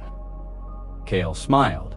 "I stopped trying to be someone and discovered I was everyone and no one all at once." He told of the pebbles, the brook, the monk. He spoke of how chasing had kept him from what he already had, and how freedom isn't about becoming the right person, it's recognizing there's no person to become. Let's anchor this with one final meditation. Picture your brook under a sky full of stars. Hold a pebble, your final piece of identity. Feel its edges, its weight, without rejecting it. See the story it carries. Ask, what am I seeking? Approval, visibility, certainty. Set the pebble in the brook. Watch it drift. Breathe in, noticing your body here. Breathe out, letting the story dissolve. Feel the vastness of this moment. Open, undefinable, whole. Epilogue, coming home. To being Kale's journey whispers to us all, let go of the chase. Pause the chase. Rest here, in this moment, as the brook, the breath, the moment. You do not need a single solid identity to be enough. When you stop being someone, living this moment. Picture yourself seated beside a tranquil pond, its surface glassy and still, perfectly mirroring the soft glow of a crescent moon. Mist curls gently through a valley cradled by quiet, watchful hills. In this serene land, a young woman named Luna lived, a soul perpetually stirred by a longing for perfection. Her heart beat with the silent ache of someone always seeking, always striving, never quite arriving. Luna yearned for flawless beauty, a spotless home, friendships without misunderstanding, a self without error or hesitation. She spent her days organizing, correcting, refining.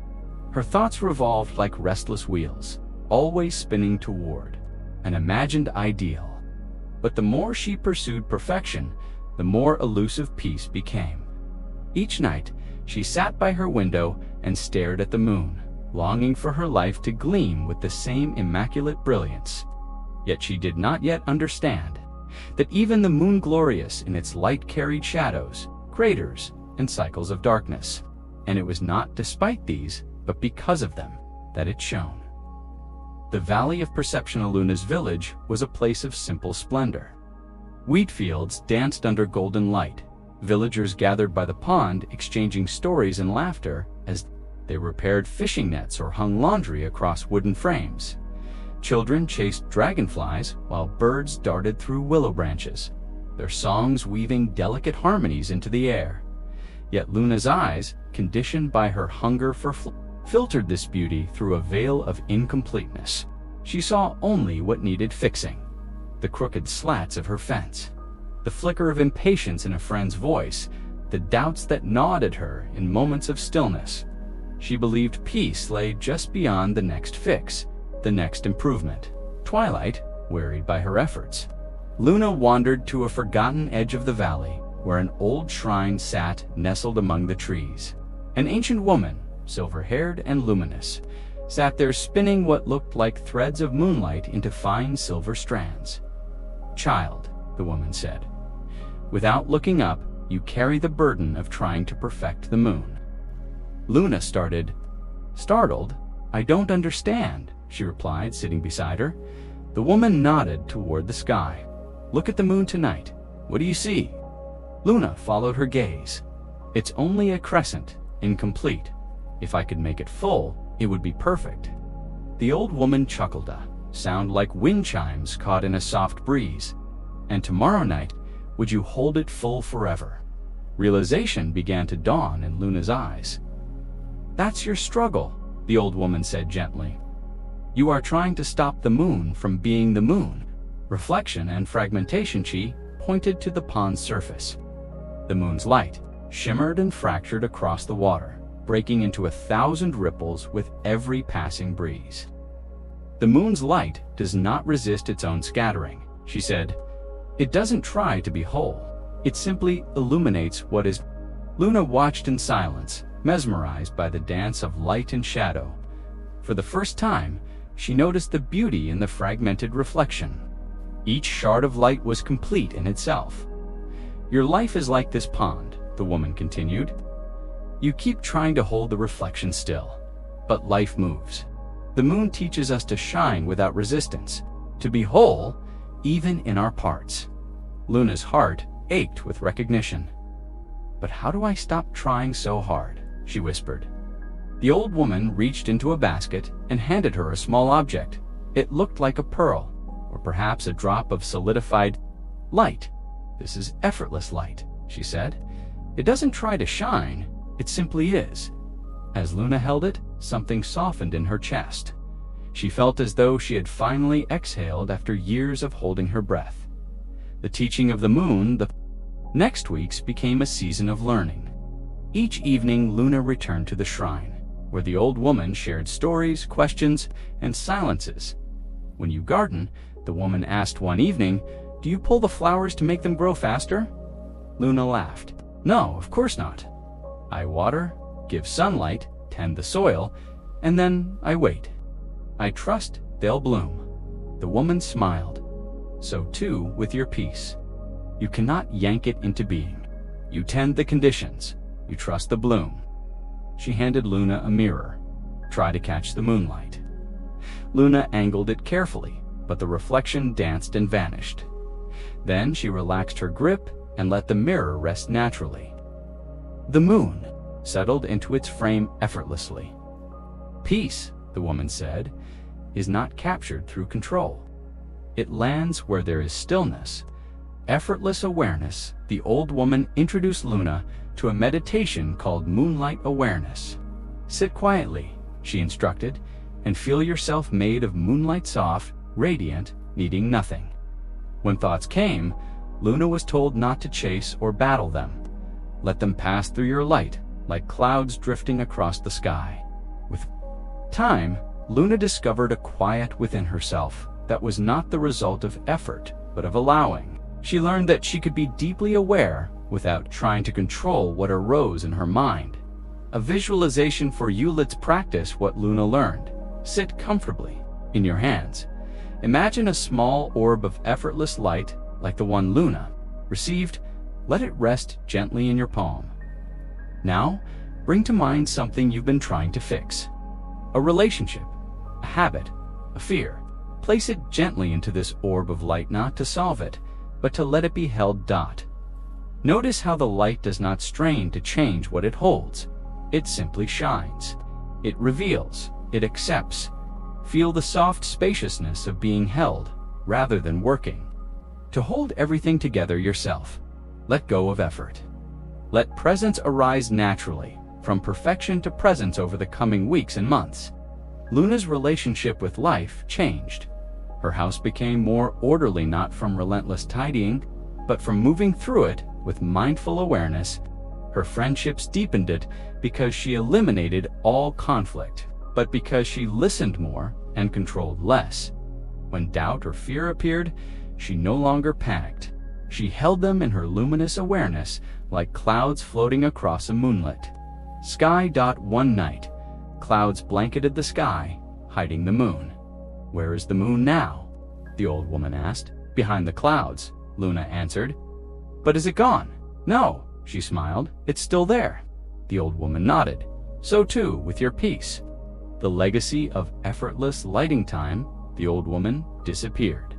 As mysteriously as she had appeared, but Luna remained a quiet beacon of ease and clarity. She never preached or taught explicitly, but her presence changed people. Her very way of being invited others to soften, to release the grip of control. She would say, I learned to stop trying to improve the moon. I simply let it light my way. Let's return now to this practice one final time. Imagine yourself. As moonlight, you do not need to try to be radiant. You simply are. You do not force illumination. You reveal what already exists. Let this presence extend through you softly, naturally. Allow thoughts, worries, memories to pass like birds across the night sky. You are the sky. You are the light. Nothing needs to be added. Nothing needs to be removed. The Buddha taught that true nature is neither lacking nor excessive. Luna discovered this not by striving harder, but by resting more deeply. Her story is your story. Her light is your light. You are already what you seek. Rest now in this truth. Let the moonlight guide you home. Luna sat in silence beneath the soft silver glow of the moon, her heart heavy from the questions that danced endlessly in her mind. Her journey through the forest, guided by whispers and omens, had been one of solitude and revelation. Each step had stripped away a layer of illusion. Yet the core still eluded her, the sense of who she truly was beneath names, forms, and identities. She remembered the glowing pool where she first glimpsed her reflection, not as her face, but as shimmering, awareness, still and infinite. She recalled the deer whose eyes mirrored her unspoken fears and the storm that echoed her emotional chaos. Now, beneath the celestial dome, she felt the entire journey culminating in a silence that enveloped her like a womb. Suddenly, the wind whispered again, not as words, but as a vibration, a presence. It carried the scent of pine and ancient earth, of stories untold and wisdom waiting. You seek yourself in form, but you are not form, the wind seemed to say. Luna closed her eyes. Within, she saw flickers of memory, childhood laughter, teenage rebellion, adult seeking. All of it was movement, passing clouds. But who was watching all this? Who had never changed? A tear traced down her cheek, not of sadness, but of release. She whispered. The silence deepened, not empty, but vibrant. The stillness became a presence, not outside her, but within. She felt as if she was not a body sitting beneath the moon, but the vast space in which the body, the moon, the forest, all arose and faded. Then came a vision, a temple of light, suspended in space, with no walls, no roof, only luminous openness. In its center, a figure of radiant gold sat in meditation, neither male nor female, ageless, faceless, yet intimately familiar. Luna approached. "Who are you?" she asked. The figure replied, not in words, but in merging. The moment she reached out, she dissolved into it and became it. The body dropped, the story ended. There was only awareness, infinite and still, in which Luna had never been separate. The seeker and the sought had always been one. She awoke, not from sleep, but from illusion.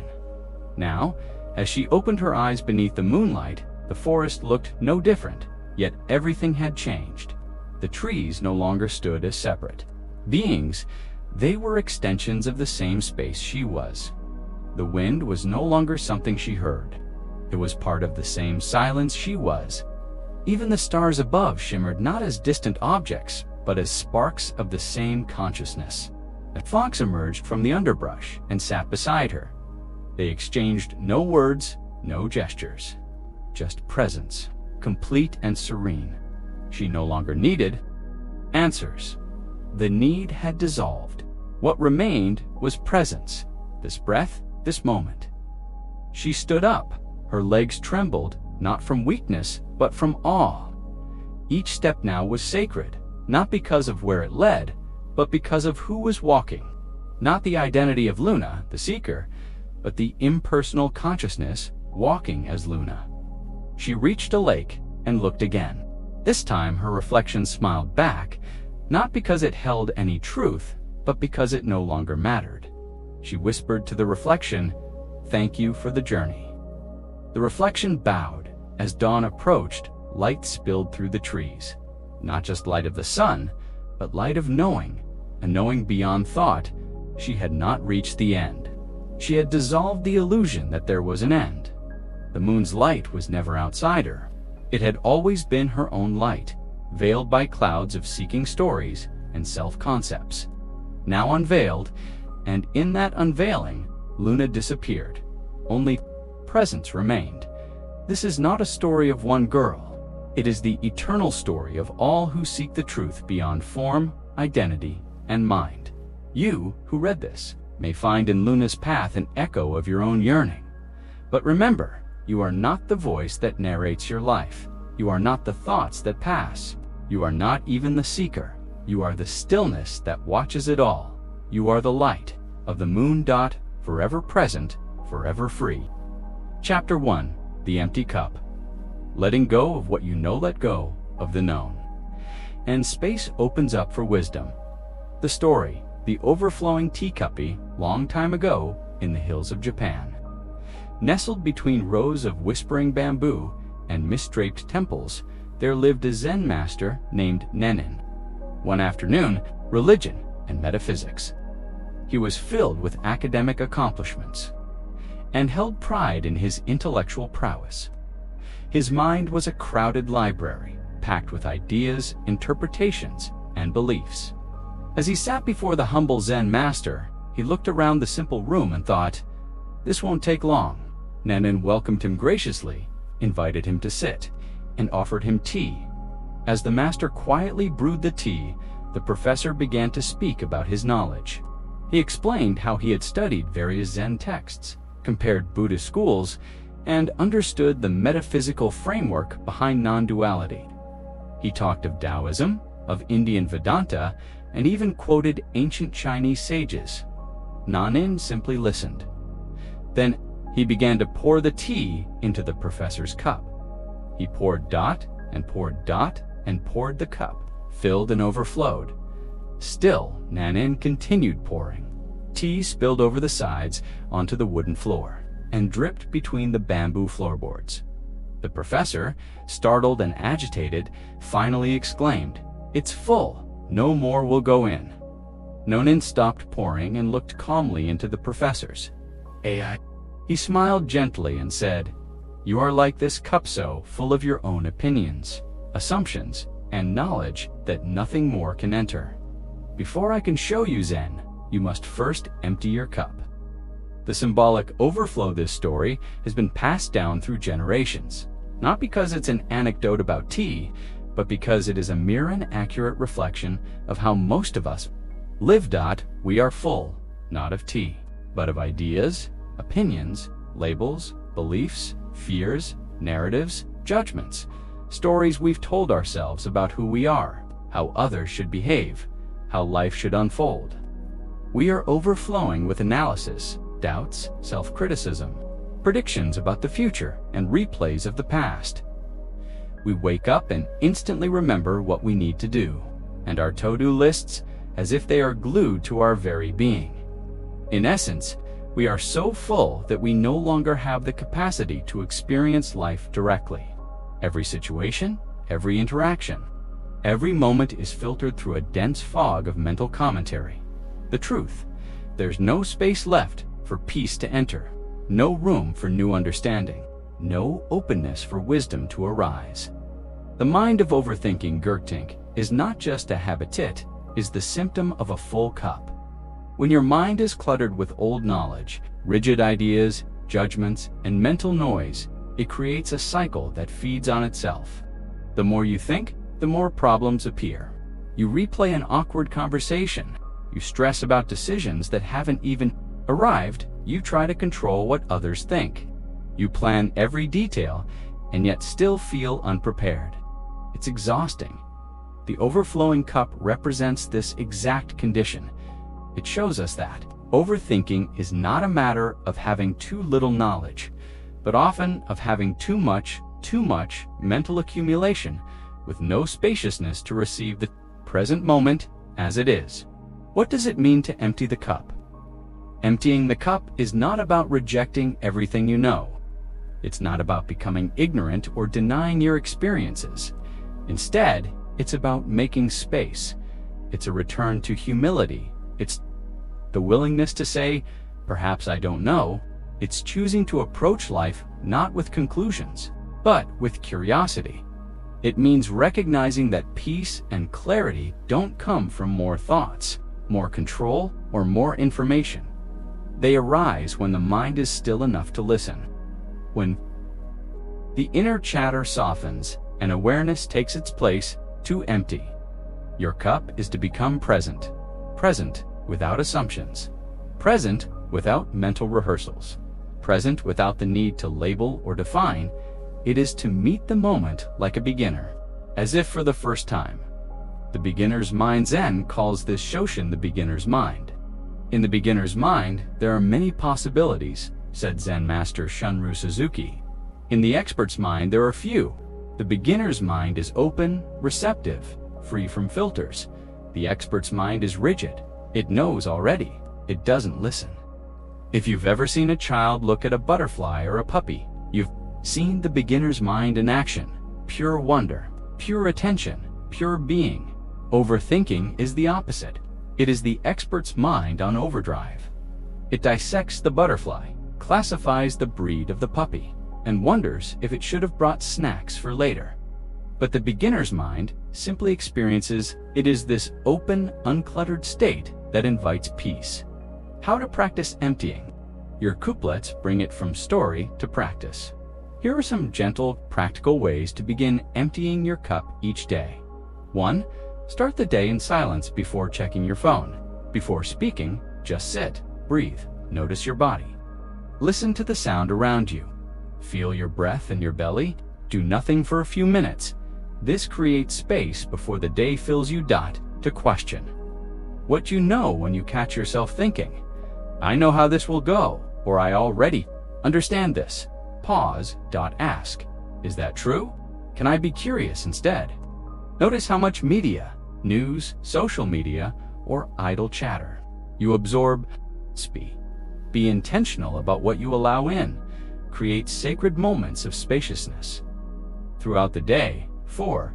Come back to the body. The mind lives in stories. The body lives in the present. When thoughts spiral, come back to sensation. Feel your feet on the ground. Notice your breath. Place your hand on your heart. This grounds you in now. 5. Practice listening without preparing in conversations. We often listen just enough to reply. What if you listened without formulating your answer? What if you received someone's words without judgment or analysis? This is an empty cup in action. A personal reflection, my own overflowing couplet. Me share a moment from my own life. There was a time when I was addicted to knowledge. I devoured books, podcasts, teachings, notes. I wanted to be wise, to understand everything, to be enlightened, but I didn't feel peaceful. I was constantly analyzing, comparing, doubting. My mind was loud even when I sat in meditation. I sat in silence and said out loud, I don't know. Something inside me softened. I repeated it. I don't know. In those 3 words, a door opened. Not knowing was not frightening, it was freeing. It was the first true silence I had tasted in years. That was the beginning of my cup emptying. Final. Thoughts becoming empty. Becoming receptive Zen is not about becoming more, it's about becoming less. Less of the story, less of the tension, less of the noise. When you empty your cup, you are not left with nothing. You are left with presence, with spaciousness, with awareness, with truth. Overthinking will arise. That's okay, but each time you notice it, you are already stepping out of it. Each time you pause and breathe instead of adding more, you are practicing Zen. Each time you listen instead of reacting, you are making room for peace. So today, may you allow yourself to empty. Let go of the rush to figure everything out. Let go of the need to know. Let go of the belief that peace lies in more thought. And in that letting go, may you find what you were seeking all along. Not another answer, not another idea, but the stillness that was always there, waiting within your empty cup. Chapter 2. A Man in His Troubles. The 2 arrows in a quiet village nestled among the jade green hills of ancient Japan. There lived a man named Haruki. His face carried the marks of long seasons of worry, like a river stone shaped by the constant flow of time.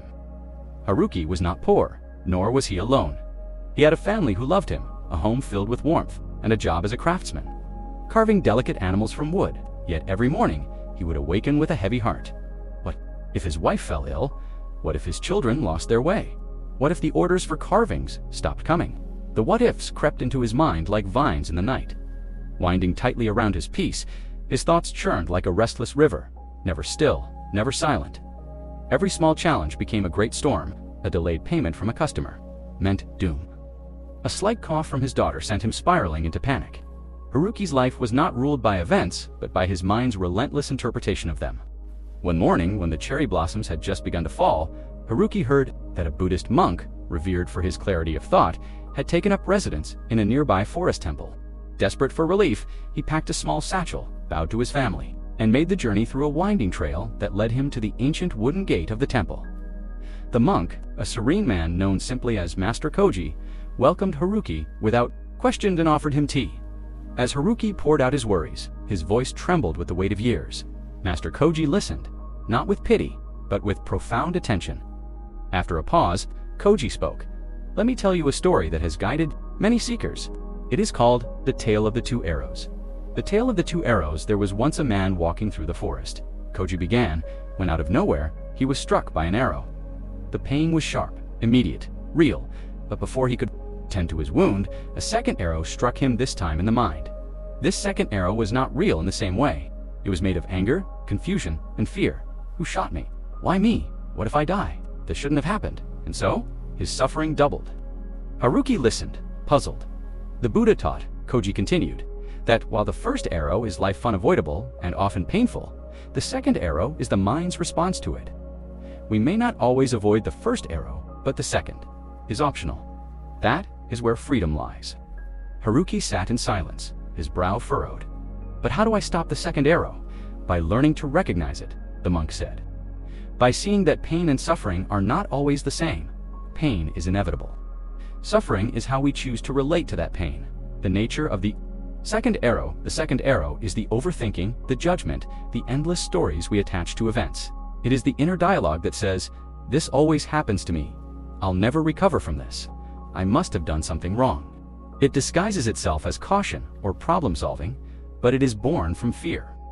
Over time, the second arrow doesn't just deepen the wound, becomes the wound. Haruki thought about the times he'd reacted to a small setback as if it were a catastrophe, the time he lost a carving tool and believed it to be a sign of his incompetence, the time his son failed a test and he imagined his entire future collapsing.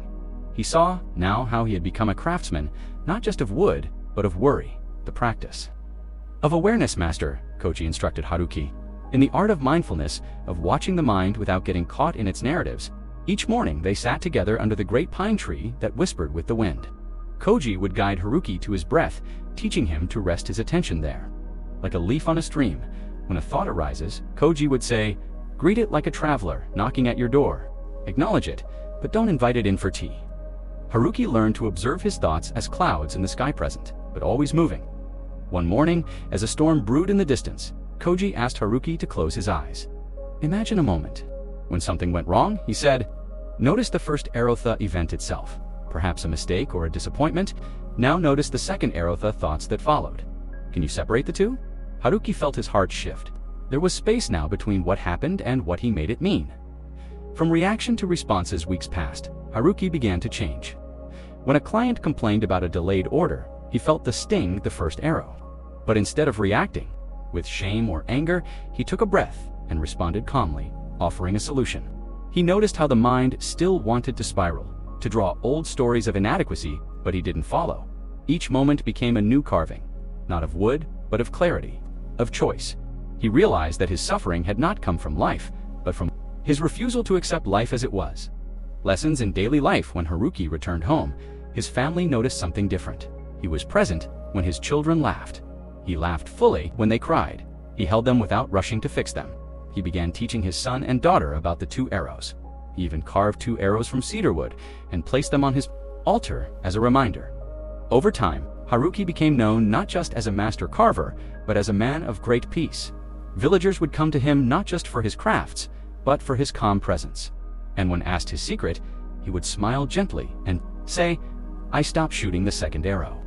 A teaching from the Buddha once said, "When touched by a painful feeling, the uninstructed person sorrows, grieves, laments, beats their breast, and becomes distraught.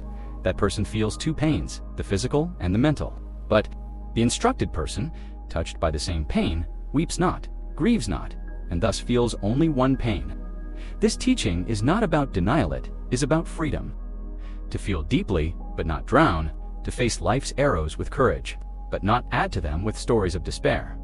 A moment for reflection. Close your eyes now, dear reader or listener. Recall a time when you were hurt, disappointed, or afraid. What was the first arrow? What was the second? Can you see the difference? Now breathe, just one slow breath, and let the story go. This is the beginning of your freedom. As we conclude this chapter, remember, the world will offer you arrows, some painful, some confusing, but you have the power to respond, not react. To pause, breathe, and choose a different path. The teachings of the two arrows are a doorway to peace. They do not promise that life will be without pain, but they remind us that much of our suffering is optional. To live wisely is to notice the arrow, tend to the wound, and refuse to shoot another. Walk lightly, friend. Your mind is your companion. Train it well, and it will no longer be your tormentor. And when next you feel a storm rising in your thoughts, remember the quiet monk and the woodcarver beneath the pines. Remember Haruki, who learned to live not without pain, but without unnecessary suffering. And so may you. In a small Japanese village, nestled between emerald mountains and streams that whispered secrets to the stones, there lived an old Zen master named Hakuin.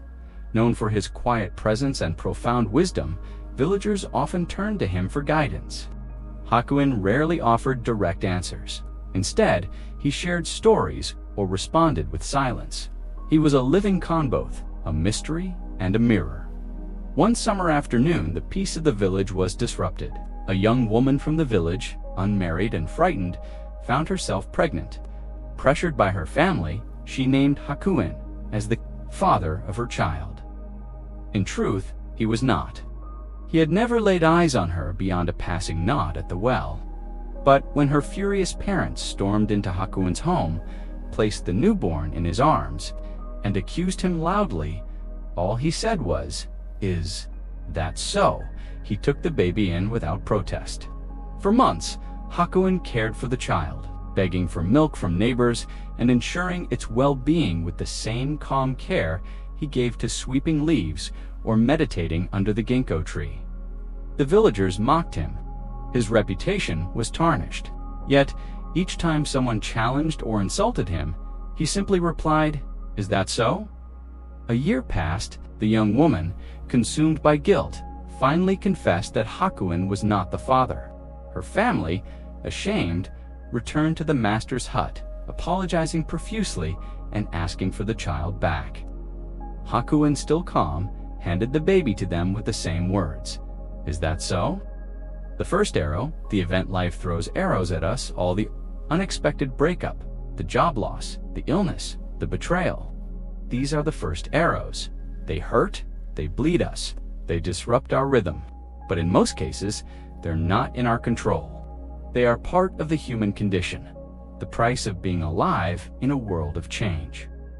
But what do we do after the first arrow strikes? The second arrow, our reaction, the Buddha taught, when touched by a painful feeling, the uninstructed person sorrows, grieves, and laments, beats his breast, becomes distraught. He feels to pains both the physical and the emotional. But the instructed noble disciple, when touched by that same painful feeling, weeps not, sorrows not, grieves not. He feels one pain, the physical. This is the concept of the two arrows. The first arrow is the pain. The second is our reaction to the pain. Hakuin was struck by the first arrow, the false accusation, the sudden responsibility.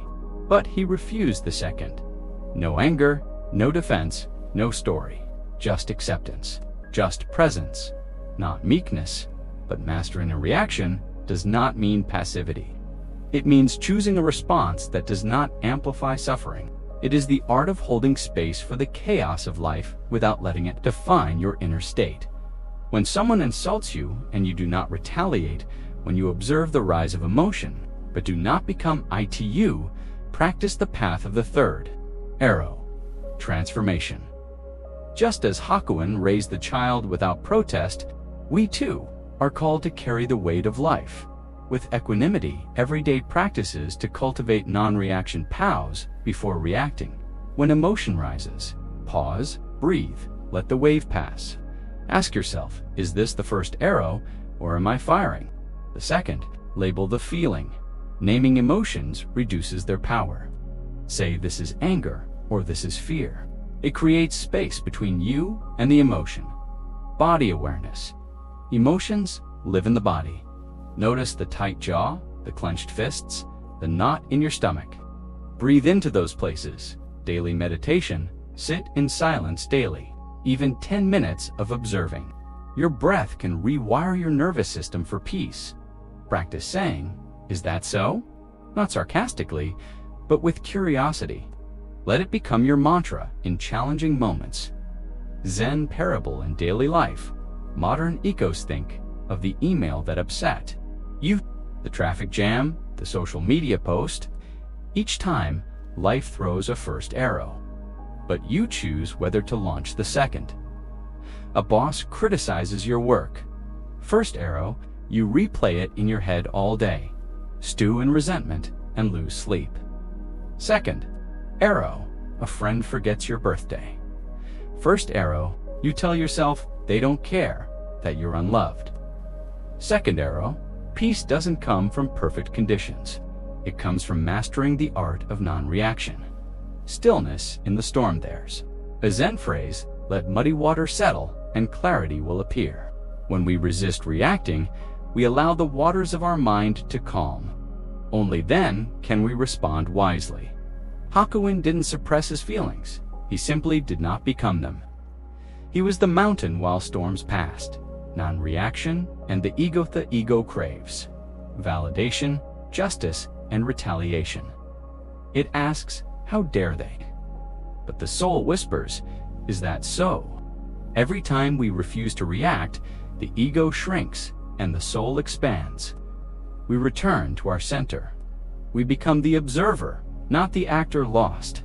In the drama, the power of surrender is not defeat. It is the acceptance that life will unfold on its own terms. We don't control others' opinions, the past or future outcomes, but we do control our peace. Reaction is radical surrender. It's the choice to lay down the second arrow and tend to the wound with presence. Walking the pathlet, the story of Hakuin reminds you, sometimes the wisest response is silence. Sometimes peace is not in winning, but in not reacting. Next time, life hurls its chaos at you. Pause and breathe. Let the words rise. Is that so? Then return to your breath, your presence, your stillness. You are not the storm. You are the sky. It passes through. Chapter 4. The Monk and the Tiger. The present moment, in a quiet monastery nestled between misty mountains and whispering pines.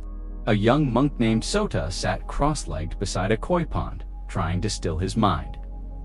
Every morning, the roosters would crow just before dawn, and the gong would echo across the silent valley, summoning the monks to meditation. But Sota's thoughts were not quiet like the water. They darted and twisted like the koi beneath the surface. Master Kenji, a senior monk, known for his serene presence and sharp wisdom, observed Sota's inner struggle. He didn't speak at first. He just watched the young monk fidget during zazen, squint at the rising sun, and shift restlessly as if hoping the session would end sooner. One morning, as the cherry blossoms began to bloom, Kenji approached Soothe. After meditation, Soothe, he said gently, would you walk with me? They took a trail leading into the forest, and after some time, came upon an ancient stone path that wound its way to a waterfall. The air was crisp with the scent of pine and fresh earth. Kenji broke the silence. Do you know the story of the monk and the tiger? Soothe shook his head. Kenji began, long ago, a monk was wandering through the forest when he suddenly found himself face to face with a fierce tiger. Startled, he ran. The tiger chased him, crashing through the underbrush. He ran until he reached the edge of a cliff. With nowhere else to go, he spotted a vine and climbed down. But below, he saw another tiger waiting, staring up at him with hungry eyes. Two tigers, one above, one below. Then, as he hung suspended, he noticed a small mouse beginning to nibble. At the vine, certain death loomed above, below, and the vine was slowly giving way. At that moment, the monk saw a wild strawberry growing from the side of the cliff. He reached out, plucked it, and ate it. How sweet it tasted. Kenji paused. What do you think the story means? Soda furrowed his brow. He should have tried. Climbing back up, or scaring the mouse away, Kenji smiled. We often think like that, but the lesson lies not in escaping death, but in tasting the strawberry. The present is all we ever have. The tale of the monk and the tiger is deceptively simple, yet profoundly deep. The tigers represent the fears and regrets of the future and the past. The mouse symbolizes time, ever nibbling away at the thread of our lives. And the strawberry? The present moment ripe, sweet, fleeting dot. Many of us live suspended between our regrets and worries, rarely tasting the strawberry. We're always waiting for the perfect moment, when work is less busy, when the kids grow up, when we're finally free from our troubles. But life doesn't wait. It unfolds moment by moment. Buddha once said, "Do not dwell on the past, do not dream of the future. Concentrate the mind on the present moment." It sounds simple, yet applying it in our modern world is challenging. Notifications buzz, tasks pile up, and the mind becomes a whirlwind. The mind's illusion of control of Overthink often arises from a desire for control.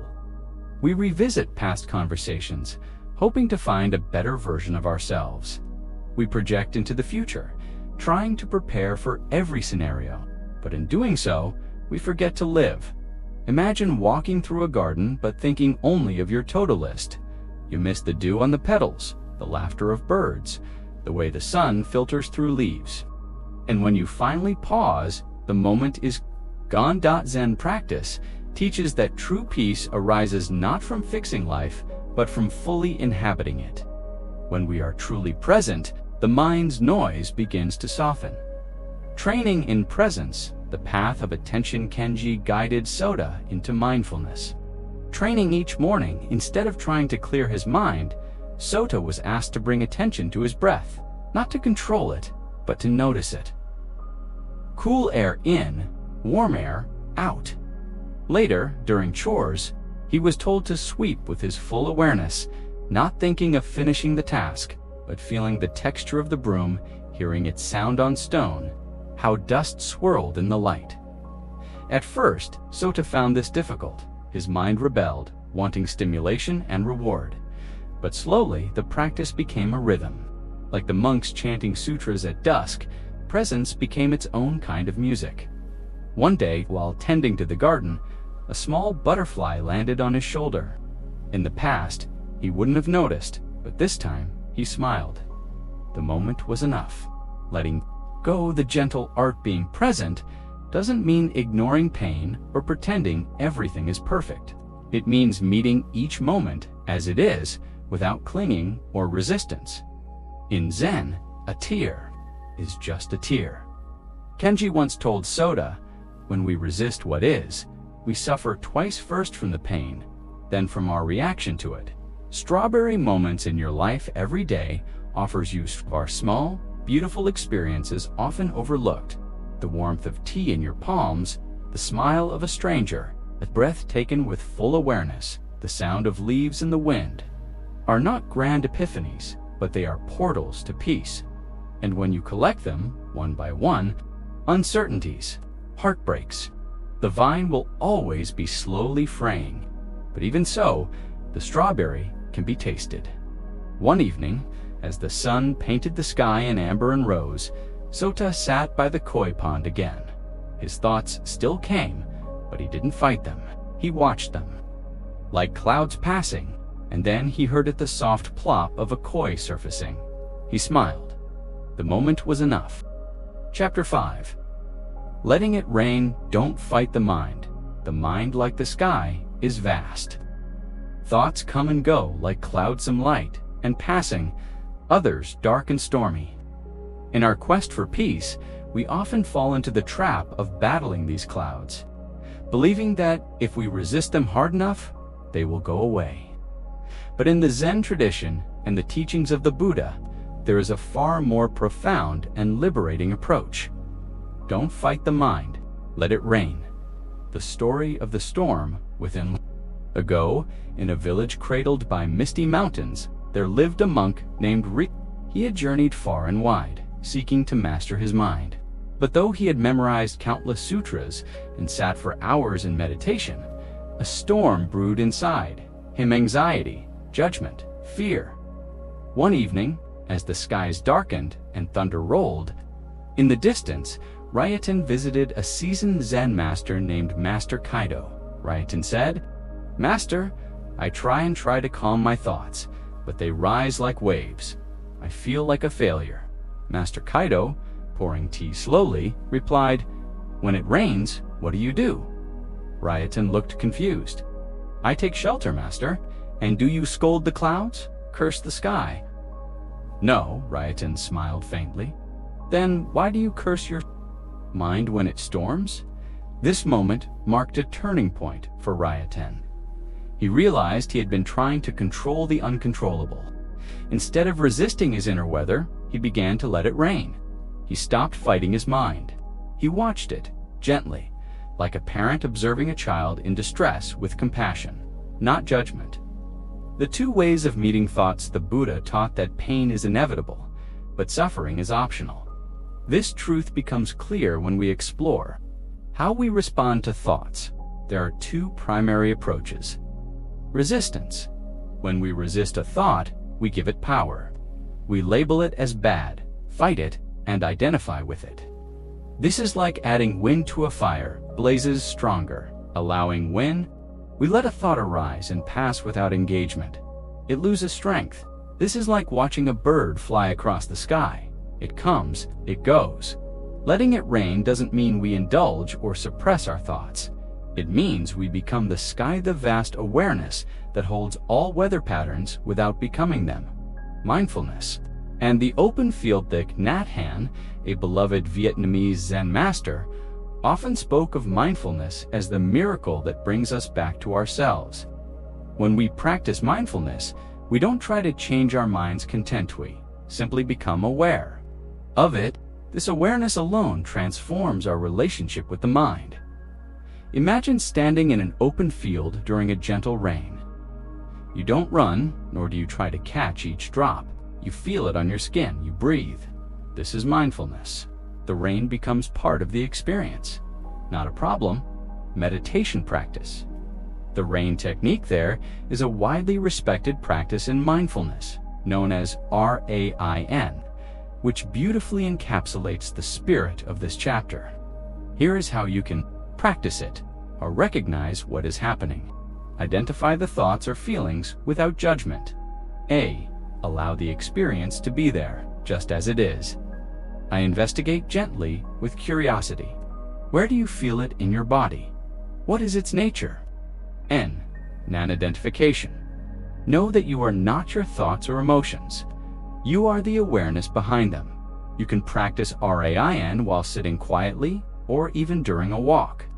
Over time, it becomes second nature, a way of allowing life to unfold rather than trying to control every moment.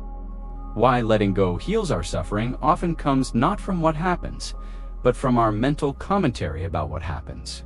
A thought arises. Not good enough. We immediately react. Why do I always feel this way? The fight begins. But what if we met that thought with kindness instead? Letting go doesn't mean apathy. It means releasing the inner tension. It means no longer trying to fix every cloud that passes. And in that release, healing begins. The Zen farmer, a famous Zen story, illustrates this perfectly. A farmer's horse ran away. His neighbors said, "Such bad luck." He replied, "Maybe." The next day, the horse returned, bringing with it 3 wild horses. The neighbors exclaimed, "How wonderful!" He replied, "Maybe." Then the farmer's son tried to ride one of the wild horses, fell, and broke his leg. The neighbor said, "How terrible!" He replied, "Maybe," soon after. The army came through the village, conscripting young men for war. They skipped the farmer's son because of his injury.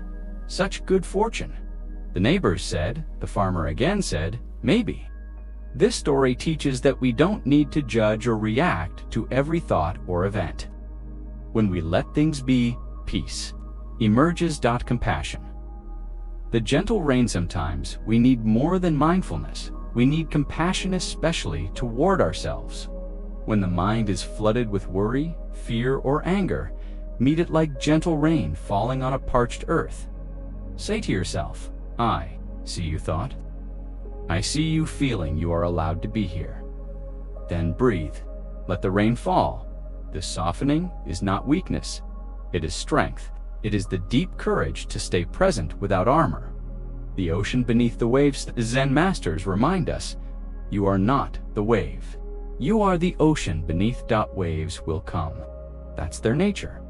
But beneath the surface, the ocean remains calm, still, vast. In meditation, you touch this ocean. In moments of stillness, you remember. No storm can harm the depths. Every time, you sit quietly and watch your mind without judgment. You deepen this connection to your true self, not the thinker, but the watcher. The one who lets it rain. Practical wisdom. Letting go in daily life.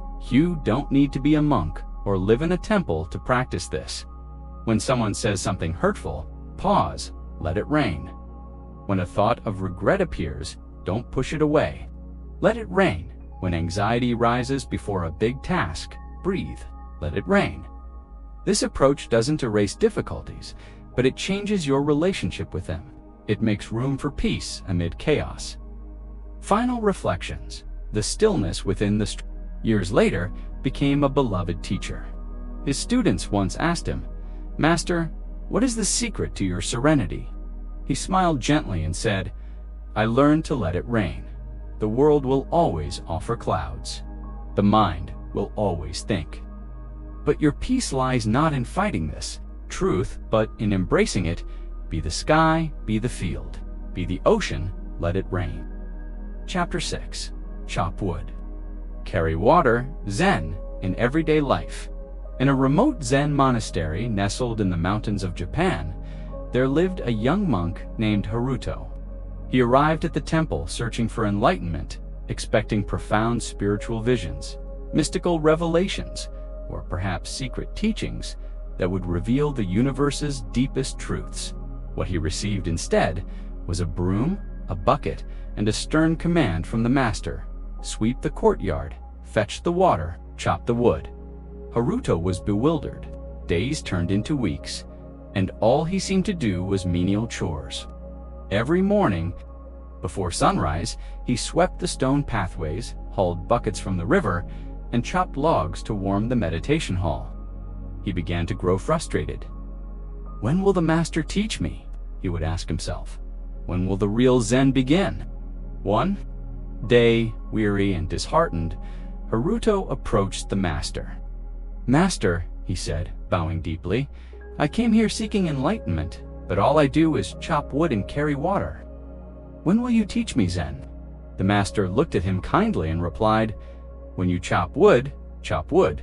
When you carry water, carry water. That is Zen." The profound, hidden in the ordinary Zen, has always taught that the sacred is not something to be discovered in a faraway temple or through extraordinary events. It is not something gained in the future or unlocked by secret mantras. The heart of Zen is found in the present moment, precisely in the ordinary, repetitive acts of daily life. Chop wood, carry water. These simple instructions carry profound wisdom. They point toward a way of living that brings clarity, peace, and awakening. When we immerse ourselves fully in the task at hand, without distraction or resistance, we dissolve the illusion of separation between self and action. between sacred and mundane. Think about your own life. How often do you perform daily activities, washing dishes, folding laundry, eating meals while mentally elsewhere? Either worrying about the future or replaying the past. Zen invites us to return to this moment, to this breath, to this dish, to this step. To do so is not to become a robot, repeating actions mindlessly. On the contrary, it is to infuse every action with full attention and presence, transforming even the most humble task into a sacred ritual. The mind's addiction to escape modern life glorifies multitasking. We are trained from childhood to do more, think more, be more. We rush from one task to the next, checking boxes, measuring productivity, believing that if we do enough, we will eventually arrive at peace. But peace does not wait at the end of a long to-do list. It is not hidden in achievement. It is found right here, right now, when we fully give ourselves to this single moment, to this one breath, this one step, this one movement of the broom.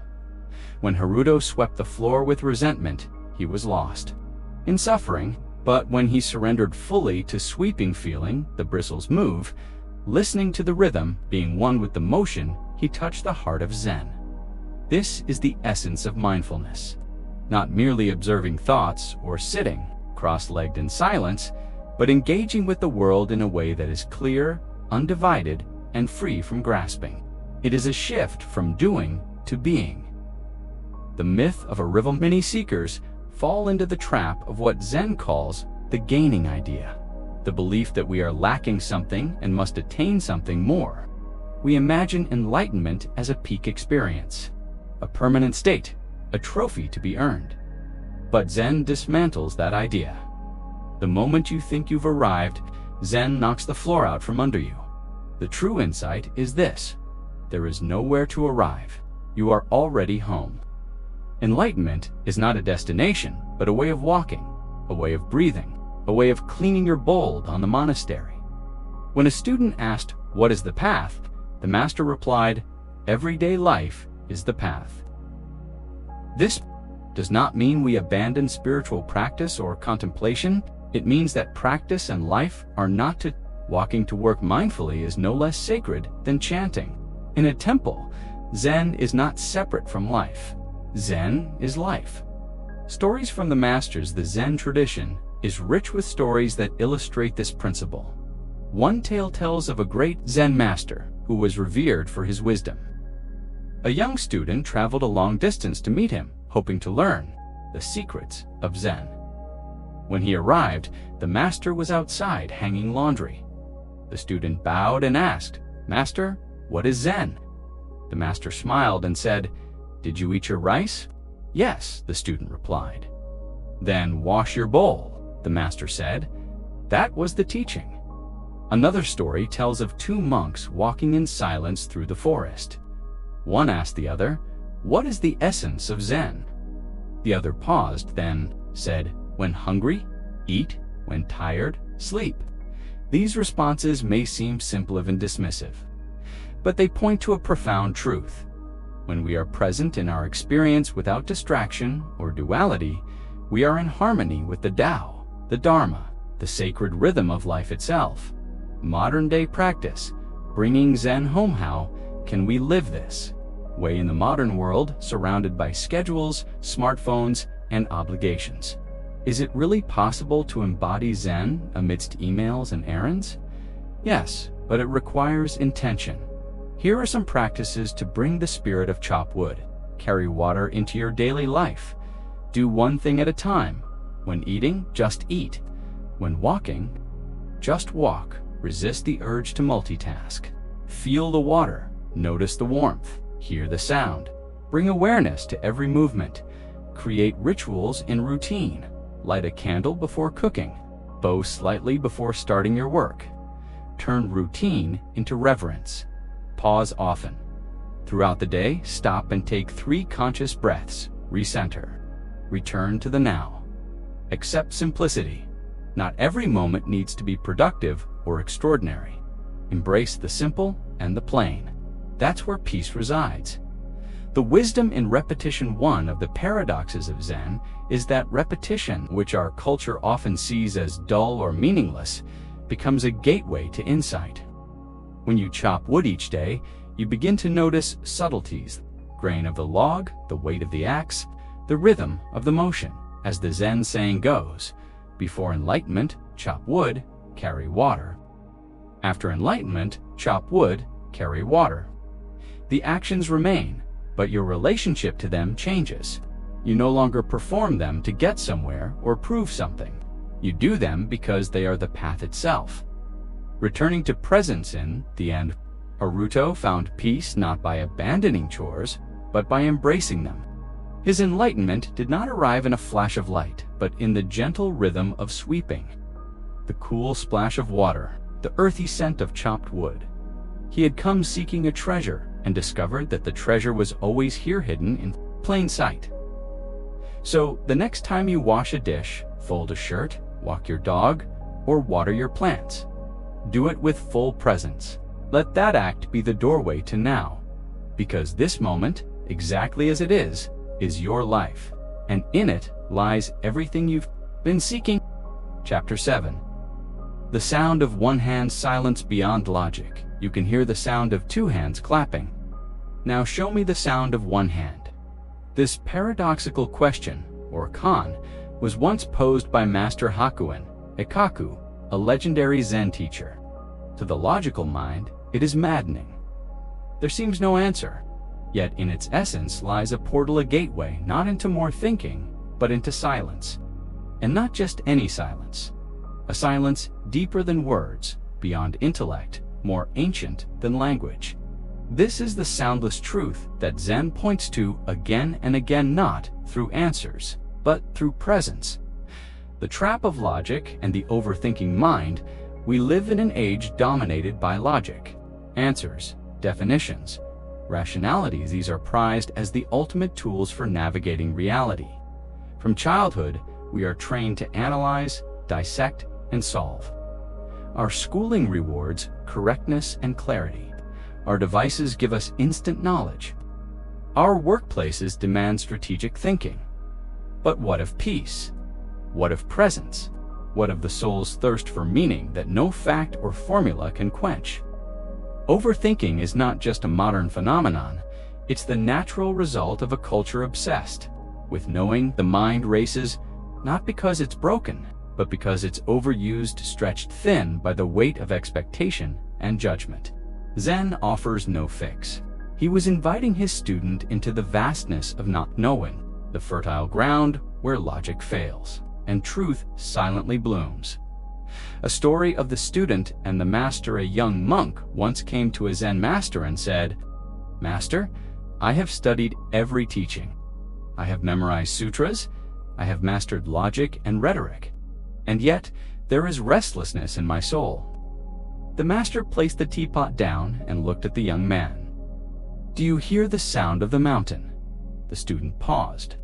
He strained to listen, thinking perhaps there was a bell or bird he had missed. The master smiled. "Not with your ears, with your being." The student closed his eyes, and yet he heard it. Zen and the non-conceptual mind.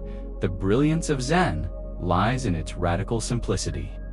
It asks us to shed, not add, to drop, not grasp. Most spiritual traditions speak of finding enlightenment through effort, prayer, penance, study, devotion.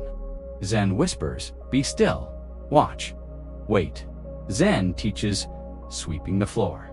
The intellect wants answers. Zen gives you a KOAN. This is not to mock thought, but to place it in proper context. The mind is a marvelous servant, but a poor master. When it is quiet, deeper truths can surface. Truths that are not known, but felt. Not defined, but lived. Practicing the sound of one hand, how can we hear the sound of one hand? How can we access the peace that lies beyond logic? Here are simple yet profound Zen practices. 1. Sit without purpose. Take 5 minutes each day to sit, not to meditate, not to breathe, not to visualize. Simply sit. Let everything be. Notice the mind's desire to do something. Watch it. Don't act on it. Eventually, there is a quiet shift. 2. Embrace cones, not solve them.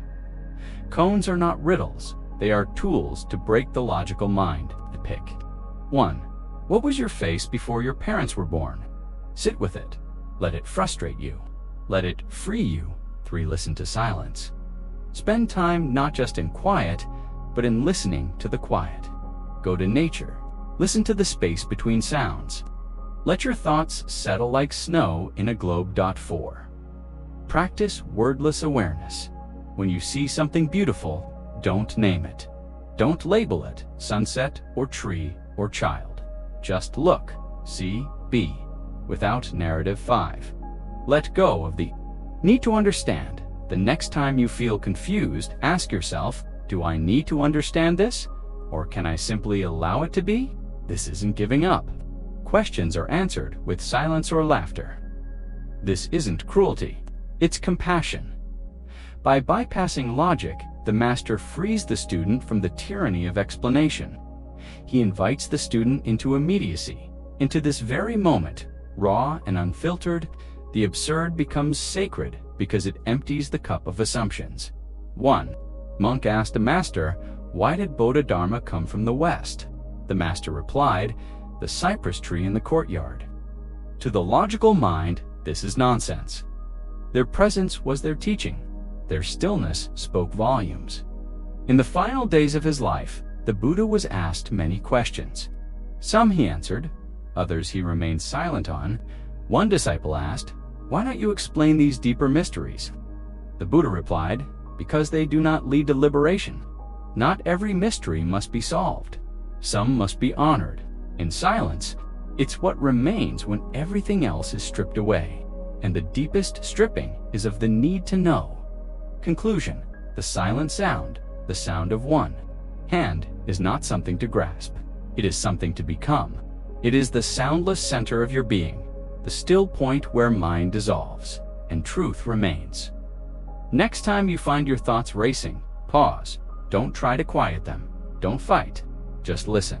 Not to the thoughts, but to the space they emerge from. That space is vast, ancient, sacred. That space is the sound of one hand. That space is you. Chapter 8. The Still Lake. Seeing the mind clearly in a quiet forest.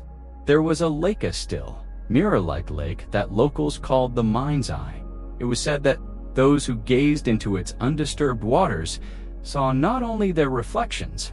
On a particular morning, as the mists hovered just above the surface and birds called from treetops, he asked his students, "Why do you think the lake is always so calm?" One student replied, "Because it is protected from the wind by the trees." Another said, "Because it is deep, and deep waters move slowly." Haruki smiled gently but said nothing.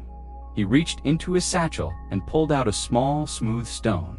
Without warning, he tossed it into the water. Ripples distorted the mirror-like surface. "Now," he said, "look, what do you see?" "The image is broken," one student said. "Just like your thoughts," Haruki said. "When thoughts arise, worries, fears, regrets, they are like this stone. They disturb the clarity of the mind. But if you wait patiently, silently, what happens? The ripples gradually subsided. The lake became still once again. The reflection returned. Haruki turned to his students and said, "This is Zen. We do not stop thoughts by fighting them. We see them and we wait. We let the mind settle by itself. Stillness is already within youth. Still lake is not a metaphor. For what we must become it is what we already are beneath the surface. Every thought of anger, guilt, planning, it asks you to see what's already there when nothing is added. When you stop interfering, the mind is not your enemy. The noise is not the problem. Your reaction to the noise is, if you want to see the moon, do not stir the water. The illusion of control. Most people attempt to manage their lives by managing their minds. They force themselves to be happy, to concentrate, to forgive, to let go. Even trying to stop thinking is a form of thinking. Imagine standing by the lake, shouting at the water, "Be still, stop moving, show me the reflection." It doesn't work. The more you agitate, the more ripples you create. Instead, the way is this: sit, watch, let everything settle on its own. This radical approach is both simple and terrifying to the ego. Because the ego survives by doing, it wants to fix, change, fight. But the deeper self, the awareness beyond thought, knows the truth. Everything settles when you stop disturbing it. Mirror mind, seeing without distortions, describes the awakened mind as a mirror. It reflects everything but clings to nothing. When you are angry, the mirror reflects anger. When joy arises, it reflects joy. But neither emotion sticks. The mirror does not become angry. It does not become joyful. It simply reflects, then returns to stillness. Your true nature is like this mirror. Your suffering arises when you identify with the reflection instead of the mirror. You are not your emotions. You are not your thoughts. You are the awareness behind them, the still lake, not the stones. The practice of gazing Zen masters often encourage a practice called gazing not just with the eyes, but with the whole being. Find a still lake, a candle flame, a falling leaf, or even just a blank wall. Gaze without naming, without judging, without thinking. Just look, just be.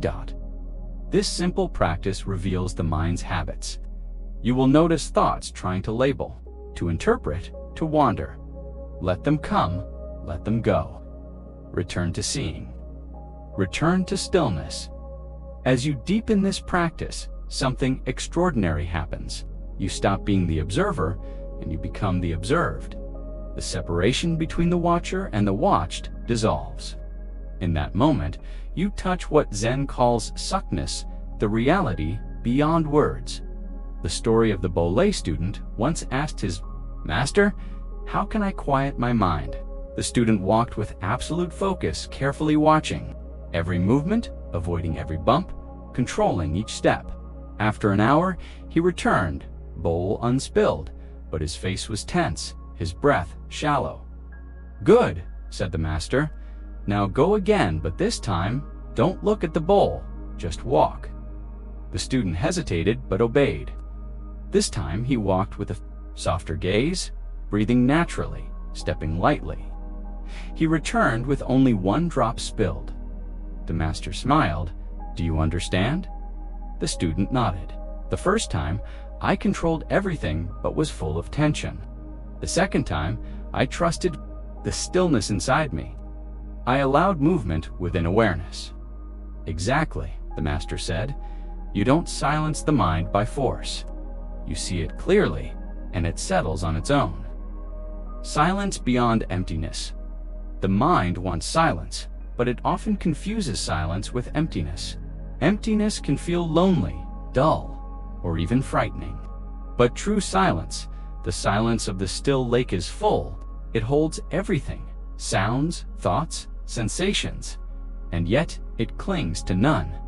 Zen, silence, is alive.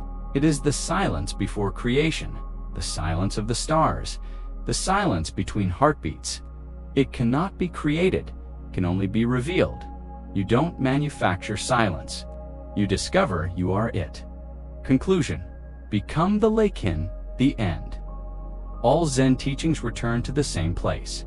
This moment, this breath, this stillness within. Not as an idea, but as a direct experience. The still lake is not far away. It is here, beneath the ripples of your thoughts. Let the stones fall, let the waves rise. Watch, wait, don't follow them, don't resist them. Just sit by the lake of your being and witness. Eventually, all movement ceases. All reflections return. All truths become visible, and there you are silent, clear, awake. Chapter 9. No Self. Who is the one who overthinks? In the cool stillness of a forest monastery, a young monk named Tenzin approached his teacher, Master Rushen, his face troubled, eyes clouded with thought. "My mind won't stop, it races all day. Even in meditation, I hear the same thoughts again and again." Ryoshin looked up from a small pot of tea, smiling gently. "Ha," he said. "That is the question that ends all questions." The illusion of the thinker Tenzin's question reflects the core of many spiritual inquiries. When we talk about overthinking, we often imagine a self that is trapped, entangled, suffering. But the teachings of Zen and Buddhism gently peel away this illusion. What if the one you think is overthinking doesn't truly exist in the way you imagine? Buddhism teaches the principle of anatta, or no self. This doesn't mean you are a blank void or an empty shell. Rather, it means the self you cling to, the voice in your head, the identity formed from memories, labels, fears, ambitions, is not a fixed entity. It is a process, a flow, a dream believed to be real, just as the sky holds clouds without becoming them. "Look into it," he said. Tenzin gazed at his reflection. Ryushin asked, "Is that you?" Tenzin hesitated. "It's an image of me. They seem to show you who you are, but they are not you. You do not exist inside them. You merely believe in the image." The birth of overthinking critique begins with identification. Instead of letting it pass, we grab it, spin it, analyze it, project into the future, dwell in the past. We say, "I can't control my mind," instead of thoughts are arising. The difference is subtle but profound. One is rooted in identification. The cone of no self in Zen. There is a famous cone. Me, your original face, before your mother and father were born. This riddle cannot be answered with logic. It is meant to provoke a direct insight beyond the thinking mind. If you search within thought, you will never find the answer. But if you sit in stillness and watch the thoughts arise and pass, something opens, a silence, a spaciousness. And in that silence, a deeper truth emerges. You are not your thoughts. You are the space in which they appear. The forest and the leaf Rushin once told. Tenzin, a parable. A single leaf floats in a stream. It spins, it sinks, it surfaces again. The leaf thinks it is moving by its own will. But really, it is the water that carries it.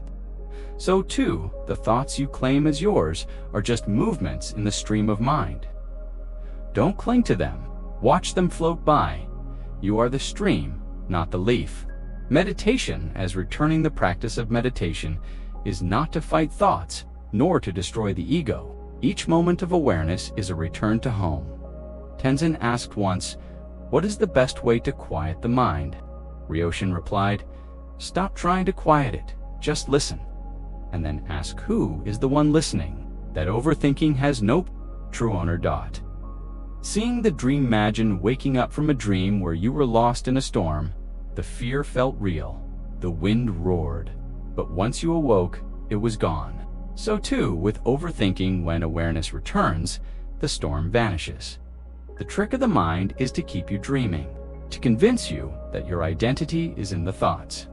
But each moment of awareness is like opening your eyes. You see, there was never a storm, only ripples in the mind. Everyday practice. So, how do we live this truth? Pause often when caught in thought. Pause and notice. There is thinking. Disidentify. Instead of saying, "I am angry," say, "Anger is arising." Use the breath. Let each breath ground you in the present. The breath belongs to no one. Inquire gently. Ask, who is experiencing this? Not to find an answer, but to let the question dissolve the illusion. Meditate regularly. Sit, breathe, watch. Let all thoughts pass. Don't grasp. Laugh lightly. The ego takes thoughts seriously, but awareness sees their impermanence and laughs. Ryushin's final teaching one day. As Master Ryushin was nearing death, Tenzin sat beside him. He asked, "Master, have you found the self?" Ryushin smiled. "I searched for decades. I studied every sutra, sat countless hours in silence, and in the end, I found nothing." Tenzin frowned. "Nothing?" Ryoshin whispered, "Yes. And in that nothing, I found peace." He closed his eyes. And then, only the wind through the bamboo closing reflection, the one who overthinks is like a wave, believing it is separate from the ocean. But you are not just the wave, you are the ocean itself. Vast, open, still. Thoughts will arise, emotions will come, but none of them define you. Ask not, how can I stop overthinking? Instead, ask, who is the one who thinks? And listen closely in that silence. The answer disappears. And so does the question. Chapter 10. Beyond Thought, the Flower Sermon Beneath the Spreading Bodhi Trees. On a silent morning long ago, the Buddha took his seat before a gathering of monks. There was no lecture, no parables, no words of wisdom flowing from his lips. Instead, the awakened one simply held up a single, delicate lotus flower. He turned it slowly in his fingers, a faint smile dancing on his lips. The monks looked at each other, puzzled. Was this a test? A symbol? Was there a hidden message in the silent gesture? Only one among them, Mokshyapa, smiled. And the Buddha, seeing this, said quietly, I possess the true Dharma, the marvelous mind of Nirvana, the true form of the formless, and the subtle Dharma gate. It does not rely on words or letters, but is a special transmission outside the scriptures. This I entrust to Mokshyapa. This moment known in Zen tradition as the flower sermon marks the birth of a profound way of teaching that cannot be captured in logic or language. It speaks to something older than thought, deeper than knowledge, and in a world swirling with overthinking, it offers a luminous doorway into direct understanding. Thought, a useful servant, a dangerous master in our modern age, thoughts are often equated with intelligence, productivity, and even identity. We think, therefore we are. But Zen asks who is the one thinking? And are these thoughts truly necessary in every moment? Overthinking is often like trying to grab misty hands, only grow wetter and colder, never fuller. We analyze our past, predict our future, dissect our emotions, and attempt to wrap logic around the vast, unpredictable river of life. But in doing so, we often miss life itself. Zen offers a radical alternative to go beyond thought, to awaken to the space before. The mind labels, categorizes, or judges, the power of presence without interpretation. The Buddha's wordless flower sermon wasn't an enigmatic puzzle. It was a direct pointing. Look at the flower. Truly look, not as a thing to be analyzed, not as a symbol, but as it is. And, in doing so, something timeless is revealed. The mind pauses. There is only the curve of the petal, the dew glistening in morning light, the echo of silence around it. When there is no interpretation, no mental chatter, what remains is peace. Not the peace that comes from solving a problem, but the peace that is your very nature when the storm of thought is silent. The way of Zen, not knowing Zen, does not offer answers. It dismantles questions. Where the world says, think harder, Zen whispers, stop and see. Where the world urges, figure it out, Zen responds, be still and let it be. Zen cons those strange riddles, like what is the sound of one hand clapping, are not meant to be solved like puzzles. They are meant to exhaust the logical mind, to push you to the edge where thought breaks down and direct seeing becomes possible. This is what the flower sermon represents. The final exhaustion of the mind's attempt to grasp truth through concepts. When the mind stops struggling in everyday life, we're constantly trying to fit experiences into our mental framework. Something happens, we interpret it, judge it, label it, and often spin entire stories around it. This is how overthinking is born. But in the moment of just seeing, just hearing, just being, there is no struggle. A flower is just a flower. A smile is just a smile. Rain is just rain. Can you see your thoughts this way too? Not as truths, but as passing clouds. Not as commands, but as background noise. Zen teaches that when we stop identifying with every thought, we begin to see that we are not our thoughts. We are the awareness behind them. A glimpse of Moksha smile. So, why did Moksha smile? Because he saw not the flower, not the Buddhist gesture, but the vast, wordless truth that everything is already complete. To explain, nothing to figure out. No sermon was needed. In that moment, the flower and the entire universe were one. The smile wasn't a reaction, it was a recognition. Zen invites us to this smile, a smile not born of cleverness, but of knowing beyond knowing. When you rest in awareness, without commentary, without grasping, you too may find yourself smiling. The pathless path to go beyond thought doesn't mean to reject thought. Zen uses thought like a finger pointing to the moon, but warns not to mistake the finger for the moon. You still think, you still speak, you still plan, but you no longer live inside your thoughts. You dwell in the open sky of awareness, where thoughts come and go like birds through the air. You stop trying to control everything. You let life happen. You trust the silence between thoughts. And in that silence, clarity arises. A practice. See the flower, try this now. Find something simpler, leaf, a candle flame, a cup of tea. Put away your phone. Take a deep breath. Look at the object as if it were the only thing in existence. Drop the labels. Drop the commentary. Let your awareness pour into what is in front of you. Don't try to understand it. Just be with it. Notice how the mind tries to interfind, gently return to the moment. This is Zen. This is the flower sermon, not in a temple 2,500 years ago, but right here, now. Closing thoughts. Beyond the true teaching of Zen is not in words. It cannot be spoken, only lived. Like the flower, truth unfolds in silence. When we stop demanding answers, when we stop trying to fix our thinking, when we simply rest in what Isa new kind of peace appears. It's not the peace of solving all problems, but of realizing there was no problem to begin with. Overthinking fades not by suppression, but by transcendence. The invitation of the flower sermon is to put down the sword of thought and pick up the stillness of presence. And when you do, you may find yourself smiling not because you figured it all out, but because there is, in this moment, nothing to figure out. Just this, just now, just the flower. Chapter 10. Beyond Thought, the flower sermon beneath the spreading Bodhi trees. On a silent morning long ago, the Buddha took his seat before a gathering of monks. There was no lecture, no parables, no words of wisdom flowing from his lips. Instead, the awakened one simply held up a single, delicate lotus flower. He turned it slowly in his fingers, a faint smile dancing on his lips. The monks looked at each other, puzzled.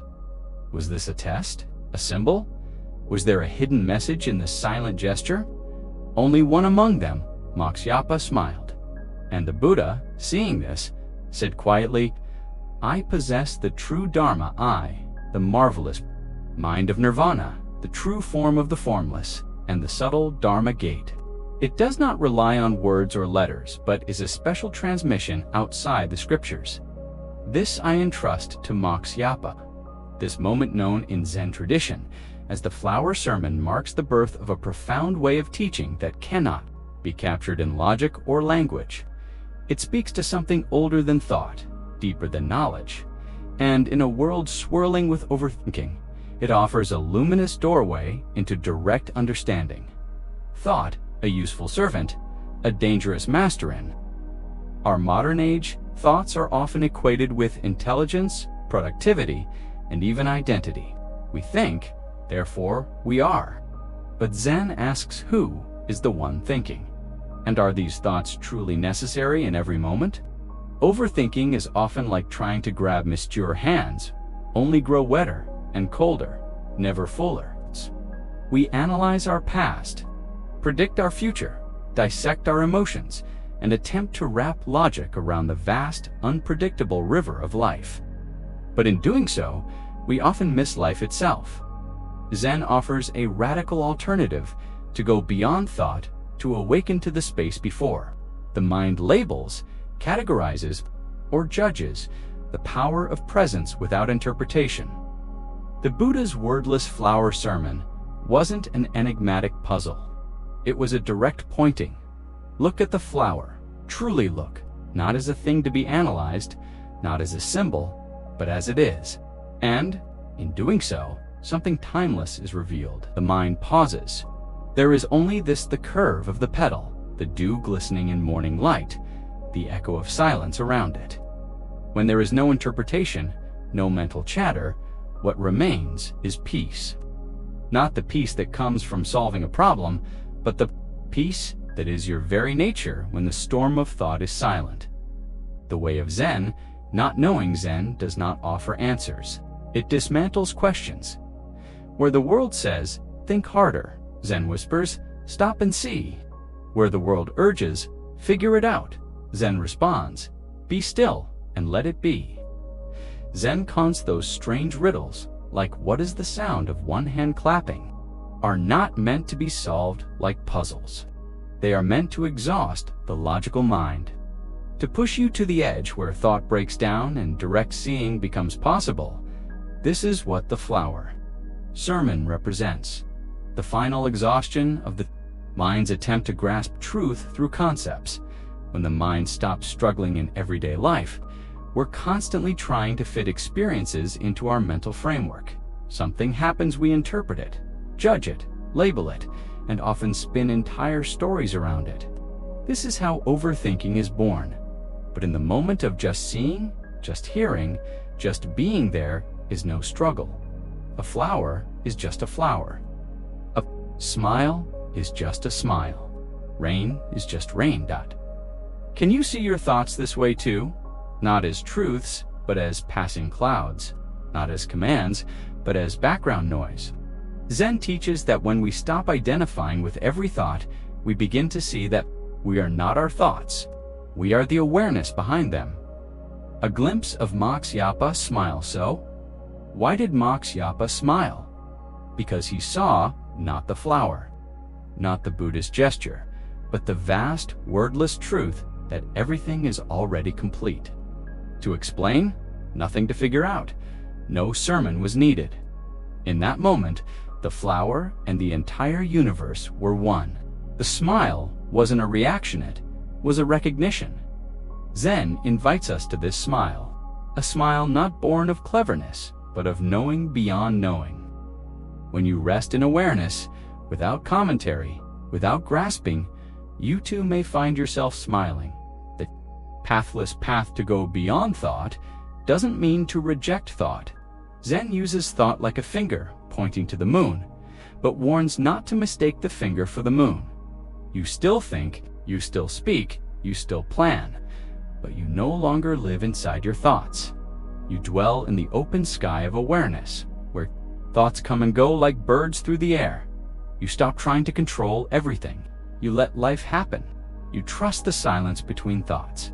And in that silence, clarity arises. A practice. See the flower, try this now. Find something simpler, leaf, a candle flame, a cup of tea. Put away your phone. Take a deep breath. Look at the object as if it were the only thing in existence. Drop the labels. Drop the commentary. Let your awareness pour into what is in front of you. Don't try to understand it. Just be with it. Notice how the mind tries to interfind, gently return to the moment.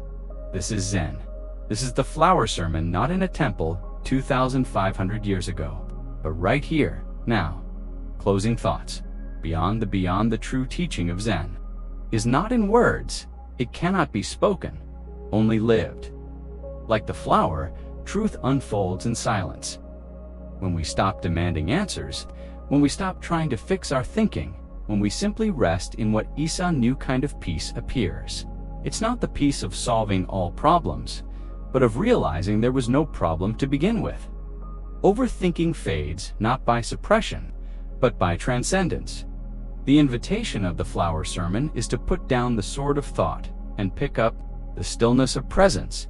And when you do, you may find yourself smiling not because you figured it all out, but because there is, in this moment, nothing to figure out.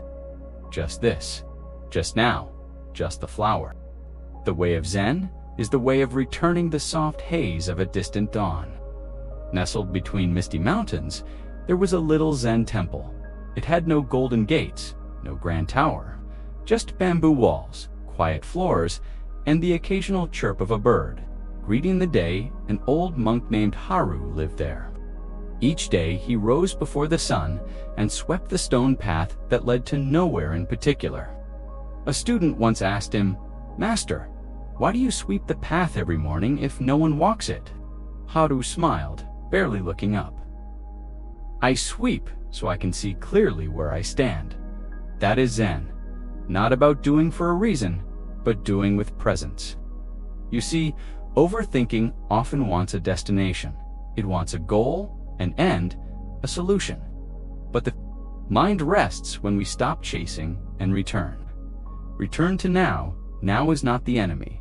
It's the refuge. Story 1. The bamboo and the wind there. Once was a young monk named Toshi. He struggled greatly with his thoughts. He would sit in meditation and feel a storm of ideas. What if I fail? What if I don't understand enlightenment?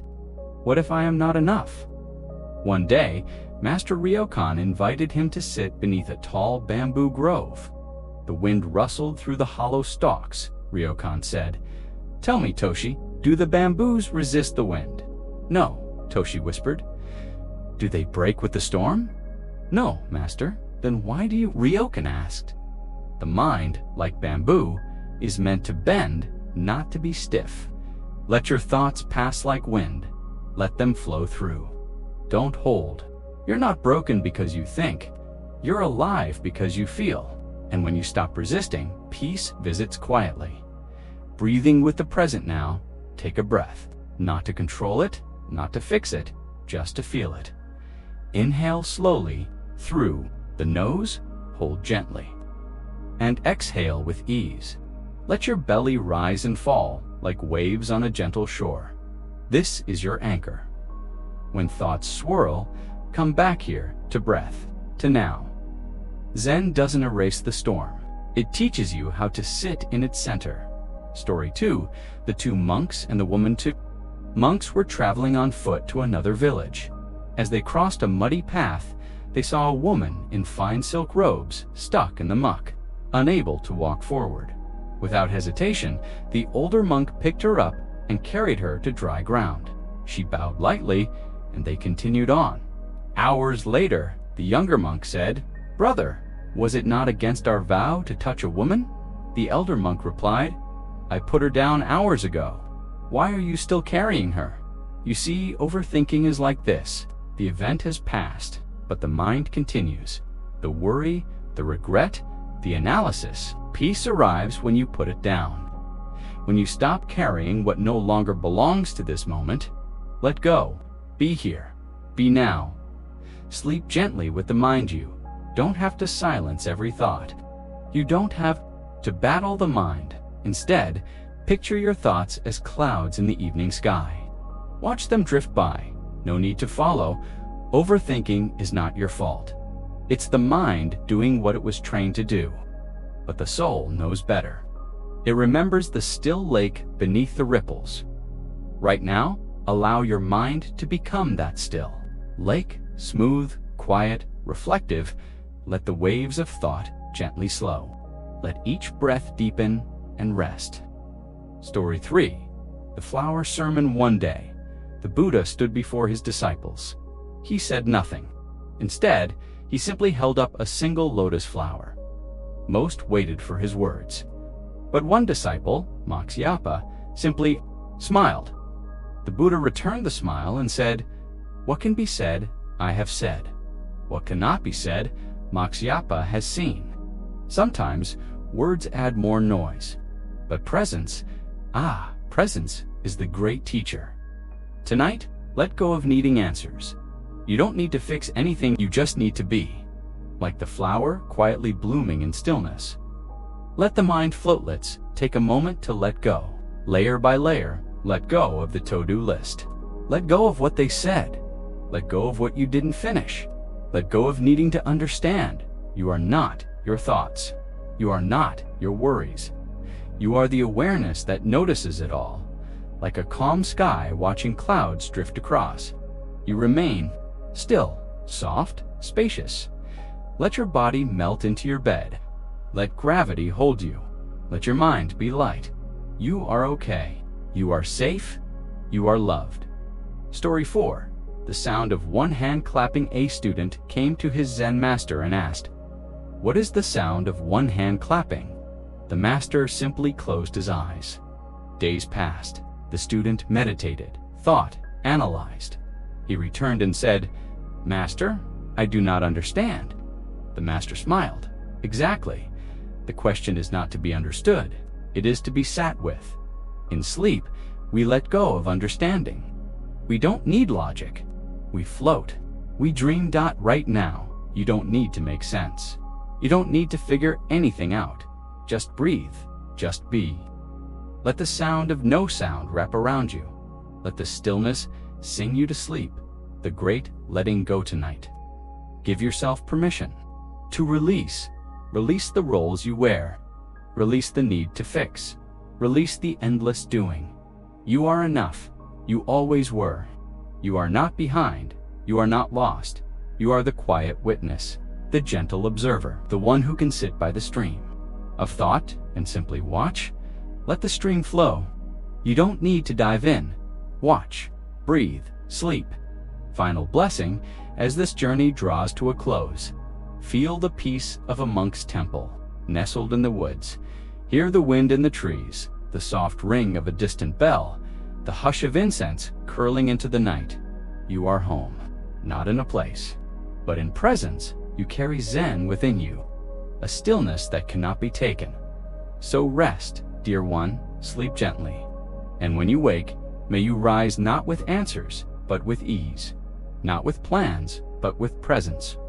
For this moment, and every moment, is enough. 1. The cup already full. Let go of knowing. A wise Zen master once received a visitor, a scholar, curious about Zen. As tea was served, the scholar spoke passionately about all he knew of philosophy and religion. The master simply smiled and poured tea into the man's cup. He poured and poured until the cup overflowed. Startled, the scholar cried, "Stop, it's full, no more will go in." The master gently replied, "Exactly, like this cup, you are full of your own opinions and speculations. Okay. Show you Zen unless you first empty your cup." We hold on to so much thoughts, assumptions, fears, and in doing so, we leave no space for peace to enter. As you lie here now, ask yourself, can I empty the cup of my mind? Allow what you think you know to gently dissolve with each breath. Let go, and with that, letting go, a quiet spaciousness opens within you. 2. The two arrows, a man and his troubles. Buddha once said, when a person is struck by an arrow, that pain is real. But if a second arrow follows, that's suffering we bring upon ourselves. The first arrow is life, something outside your control. The second is the mind, your reaction. When a worry arises, when someone criticizes you, or when plans fall apart, that's the first arrow.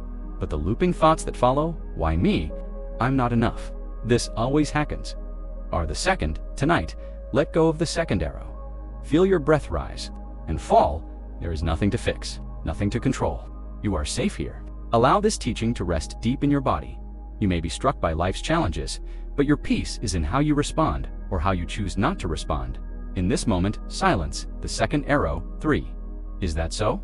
The power of non-reaction. In a village, there lived a Zen master, quiet and respected. One day, a girl accused him of fathering her unborn child. Is that so? The master replied. When the baby was born, the girl's parents brought it to him, demanding he raise it. Is that so? He said again, and he cared for the child lovingly. A year later, the girl confessed the truth. The real father was a boy in the village. Her family apologized and took the baby back. Is that so? Was all the master said. His peace came not from denial, but from non-reaction. Tonight, may you embody that same quiet strength. What if your mind could say to every thought, every fear, every judgment, is that so?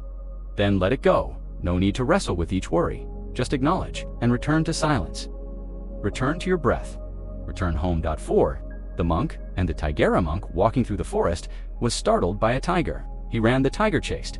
Coming to the edge of a cliff, the monk climbed down a vine. Above him, the tiger waited. Below, another tiger.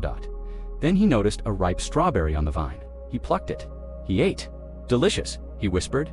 Even between danger and fear, he chose to taste the sweetness of the now. Right now, you may be holding fears about the future, regrets about the past, but what about the strawberry in this moment? The gentle rise of your chest, the softness of the pillow beneath you, the miracle of being alive. Breathe it in. The future will arrive when it arrives. The past is already gone, but this present moment is yours.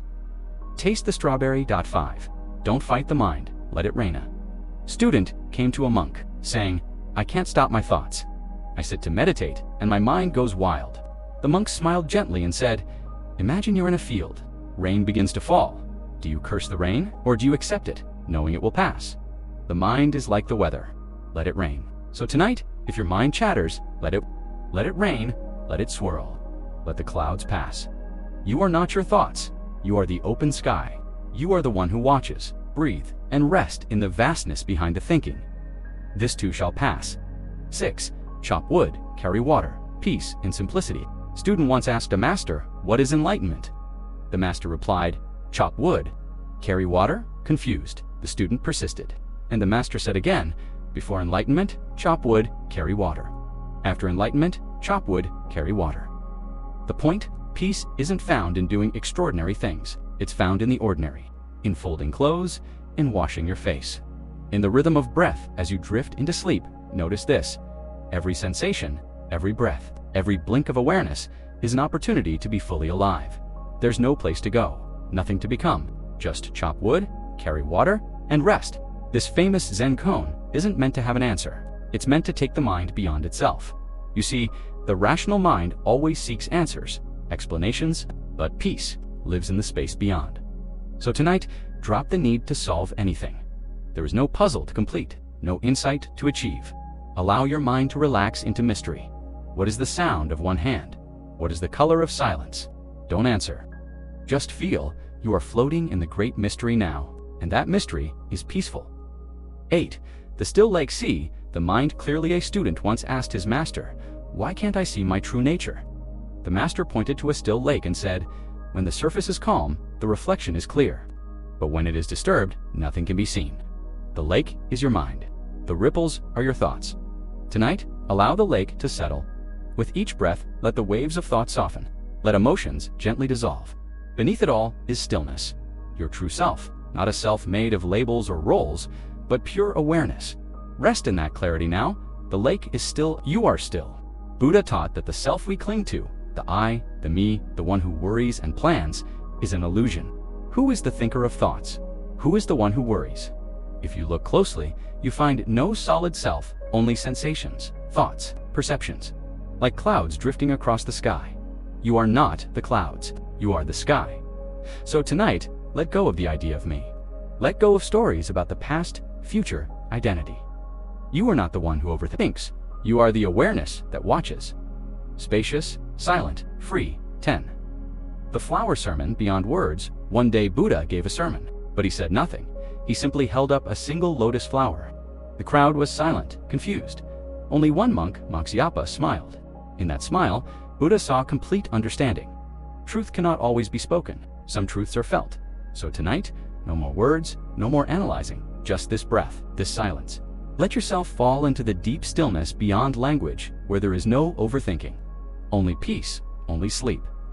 You've traveled far tonight, through parables and peaceful teachings. But the greatest wisdom is not in the words you heard. It's in what you now feel, the quiet, the release, the peace. Let sleep carry you now. You are safe, you are loved, you are already whole. Introduction. A gentle beginning. Take a deep breath. Inhale slowly, hold, exhale gently. Let the rhythm of your breath slow down the rhythm of your thoughts. You are safe here. This is your space. Like a calm river through your mind, gently washing away the clutter and chatter that burdens you. Welcome to a journey into the heart of Zen. Stories and Buddhist teachings, timeless, tranquil, and tenderly crafted to help you let go of overthinking and embrace the stillness that resides within you. Let us begin. Story 1. The Empty Cup. Letting go of what you know. A scholar came to visit the Zen master Nonin. Eager to learn the secrets of the Buddha's path, he sat with perfect posture, asking profound questions. Master Nonin invited him for tea. Did not stop. The tea overflowed. "Stop, it's full," cried the scholar. Nonin smiled. "Like this cup, your mind is full. A quiet mind, free from the noise of opinions and assumptions. Teaching, letting go of what you think you know, makes room for what you truly need to learn." Overthinking often arises from clinging to beliefs or patterns. When we release them, we open ourselves to something new. Peace. Take a moment to imagine yourself as an empty cup. His troubles, the Buddha once asked his disciples, if a person is struck by an arrow, is it painful? Yes, they replied. And if they are struck by a second arrow, is it even more painful? Again, they nodded. The Buddha explained, in life, we cannot avoid the first arrow, loss, disappointment, pain, but the second arrow is our reaction, anger, blame, guilt, overthinking. We often shoot ourselves with the second arrow, teaching. Life brings unavoidable challenges, but how we respond, what thoughts we cultivate, can either heal us or hurt us further. Overthinking is the second arrow. Peace begins when we stop adding to our pain. Visualize gently removing the second arrow, releasing the urge to overanalyze, to replay conversations, to predict the future. Let them go. Story 3. Is that so? Non-reaction and inner peace in a village. A young woman became pregnant. When her parents demanded to know the father, she named the old Zen master. Was born, they brought it to him. He accepted the baby and cared for it lovingly. Months later, the woman confessed the truth. Hakuin was not the father. Teaching peace is found in non-reaction, not in passivity, but in freedom from the pull of every thought and opinion. Overthinking is a form of reactivity and internal drama. But is that so? And allow your thoughts to dissolve like mist. Story 4. The Tiger and the Strawberry. Presence in crisis. A man was being chased by a tiger. Below, another tiger. Two mice began to gnaw at the vine. In that moment of certain doom, he saw a ripe strawberry. He plucked it and ate it. "How delicious," he whispered. Teaching. The mind often runs to the past or future, creating fear and sorrow. But joy is in the now. Even amidst chaos, beauty exists. Overthinking cannot touch the present moment. Close your eyes. Take a slow breath. Notice something pleasant, the feeling of your blanket, the rhythm of your breath, the softness of this moment. Taste the strawberry. Story 5. Letting. It rained. "Don't fight them, Minda monk," asked his teacher. "My thoughts disturb me." "How do I silence them?" the master replied. "When it rains, do you try to stop the rain? No. So, let your thoughts be like the rain. Notice, allow, and let them pass." Teaching, the mind produces thoughts. That is its nature. Peace doesn't mean zero thoughts. It means not arguing with them. Overthinking grows when we resist our inner weather. Acceptance softens the storm. Let it rain. Let thoughts come and go like clouds in the sky. You are the sky, not the weather. Story 6. Chop wood. Carry water. Zen in everyday life. A student asked, "What is enlightenment?" The master replied, "Chop wood, carry water." The student asked again after years of practice, and now the master smiled. Chop wood, carry water. Teaching, peace is not found in escaping daily life, but in embracing it. Overthinking seeks escape, but Zen invites us to be fully herein, every dish washed, every breath taken. As you lie in bed, know that rest is sacred. Sleep is not wasted time. 7.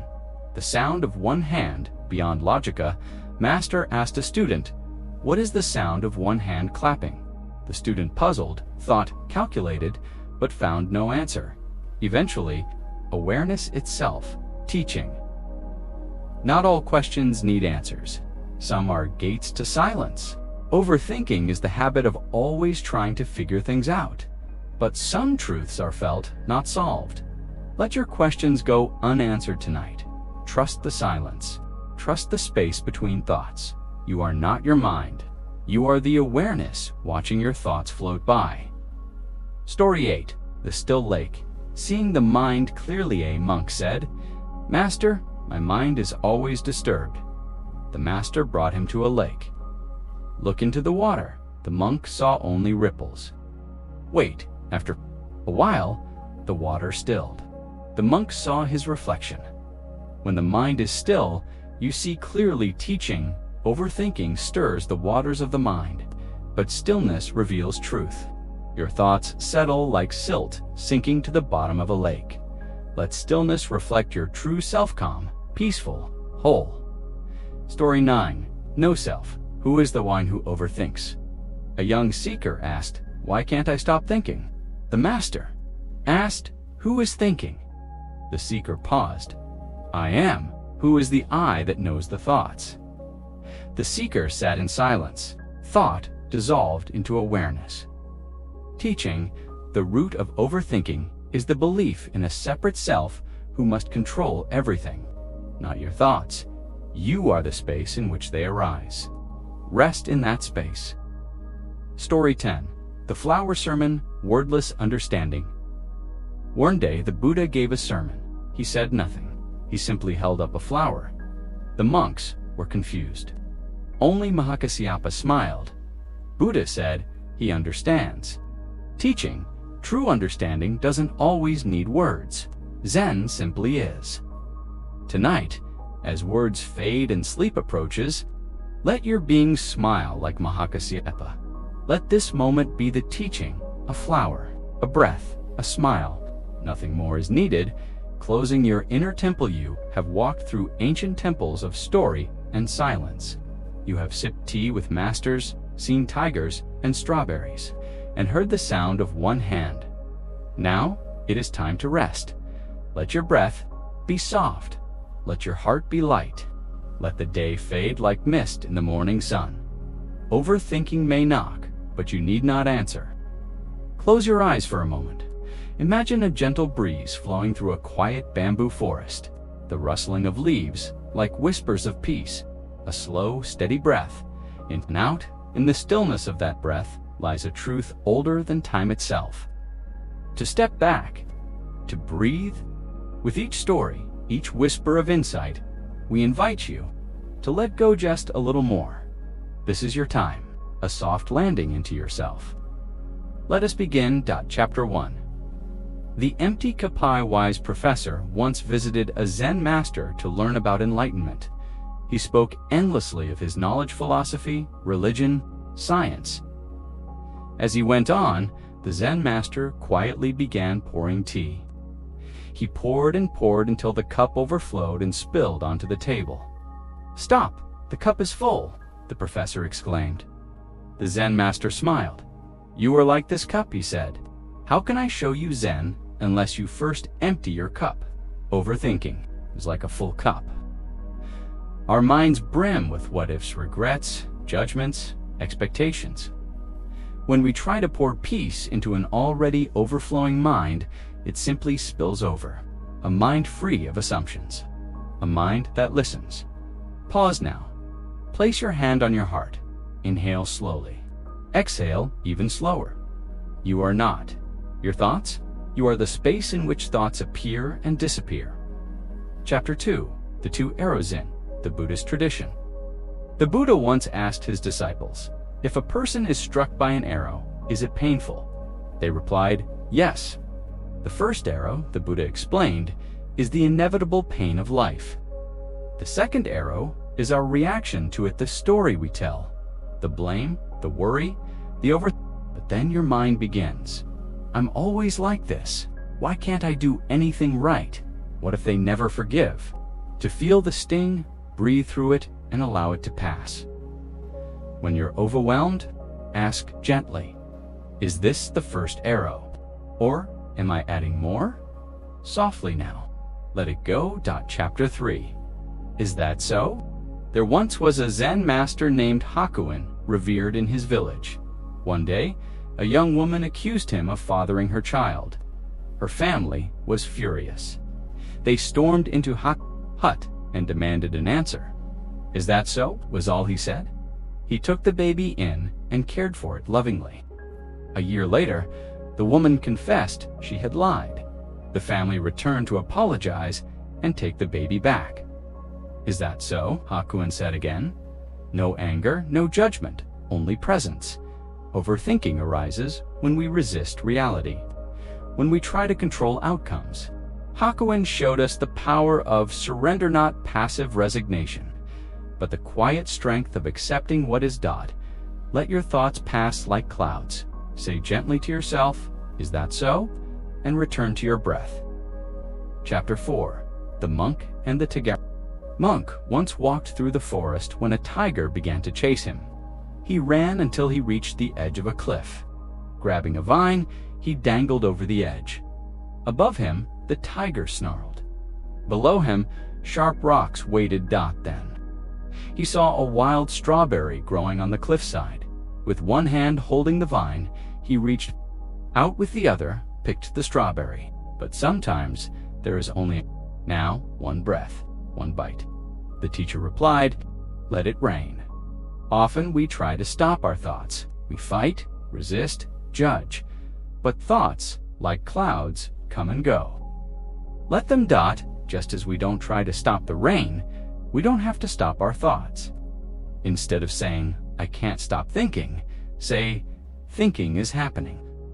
Create space between you and your thoughts. Let it rain. Soon the skies will clear. Chapter 6. Chop wood, carry water. A student once asked his master, "What is enlightenment?" The master replied, "Chop wood, carry water." And after enlightenment, chop wood, carry water. We seek grand meaning. We want signs, breakthroughs, but Zen whispers that peace is found in the ordinary. Washing dishes, folding laundry, drinking tea, when we bring full attention to the moment, every act becomes sacred. Try this now with your next sip of water. Feel the texture of the glass. Carry water. The students pondered, argued, guessed. None could answer. That was the point. Zen koans are not riddles to solve, but doors to silence the mind. Listen not to the noise, but to the silence beneath. What is the? When thoughts race, the surface ripples. You cannot see clearly, but when the water stills, clarity returns. Meditation is not about stopping thoughts. It's about allowing them to settle. Find a quiet seat, breathe in, feel the cool air. Breathe out, feel the warmth leaving your nose. Watch your thoughts come. Don't push. Just sit. The stiller the lake, the clearer the reflection. In that reflection, you may see who you truly are. Chapter 9. No Self. Asked the monk. "I am John," the man replied. "But who were you before that name was given to you?" "I am a father, a teacher, a friend, but these are roles," the monk said. "Who are you underneath them all?" Silence. Buddhism teaches Unatta, the doctrine of no self. Like a flame or a river. When we overthink, we often cling to a story about ourselves. I am not good enough. I always fail. But these are thoughts, not truths. Are not the voice in your head? You are the awareness that hears it. Return there, to the still witness, the one who simply is. Chapter 10. The Flower Sermon. Buddha once held up a flower in front of his disciples. He said nothing. He only smiled. One disciple, Mahakasyapa, smiled back. In that moment, he understood. This was the first Zen teaching. Number words, no doctrine, only presence. Sometimes the greatest wisdom is unspoken. Look at a flower, a tree, the sky. No commentary, just witness. Overthinking cannot survive in the presence of true beauty, because beauty asks nothing. Even slower, let each thought rise and fall like a wave. Inhale peace, exhale noise. Feel your mind like a quiet temple, a sacred space where you need do nothing. Let these final words be your lullaby. You are not your thoughts, you are the sky. Thoughts are only, whether let them pass, now sleep, or sit in stillness. Either way, you are home.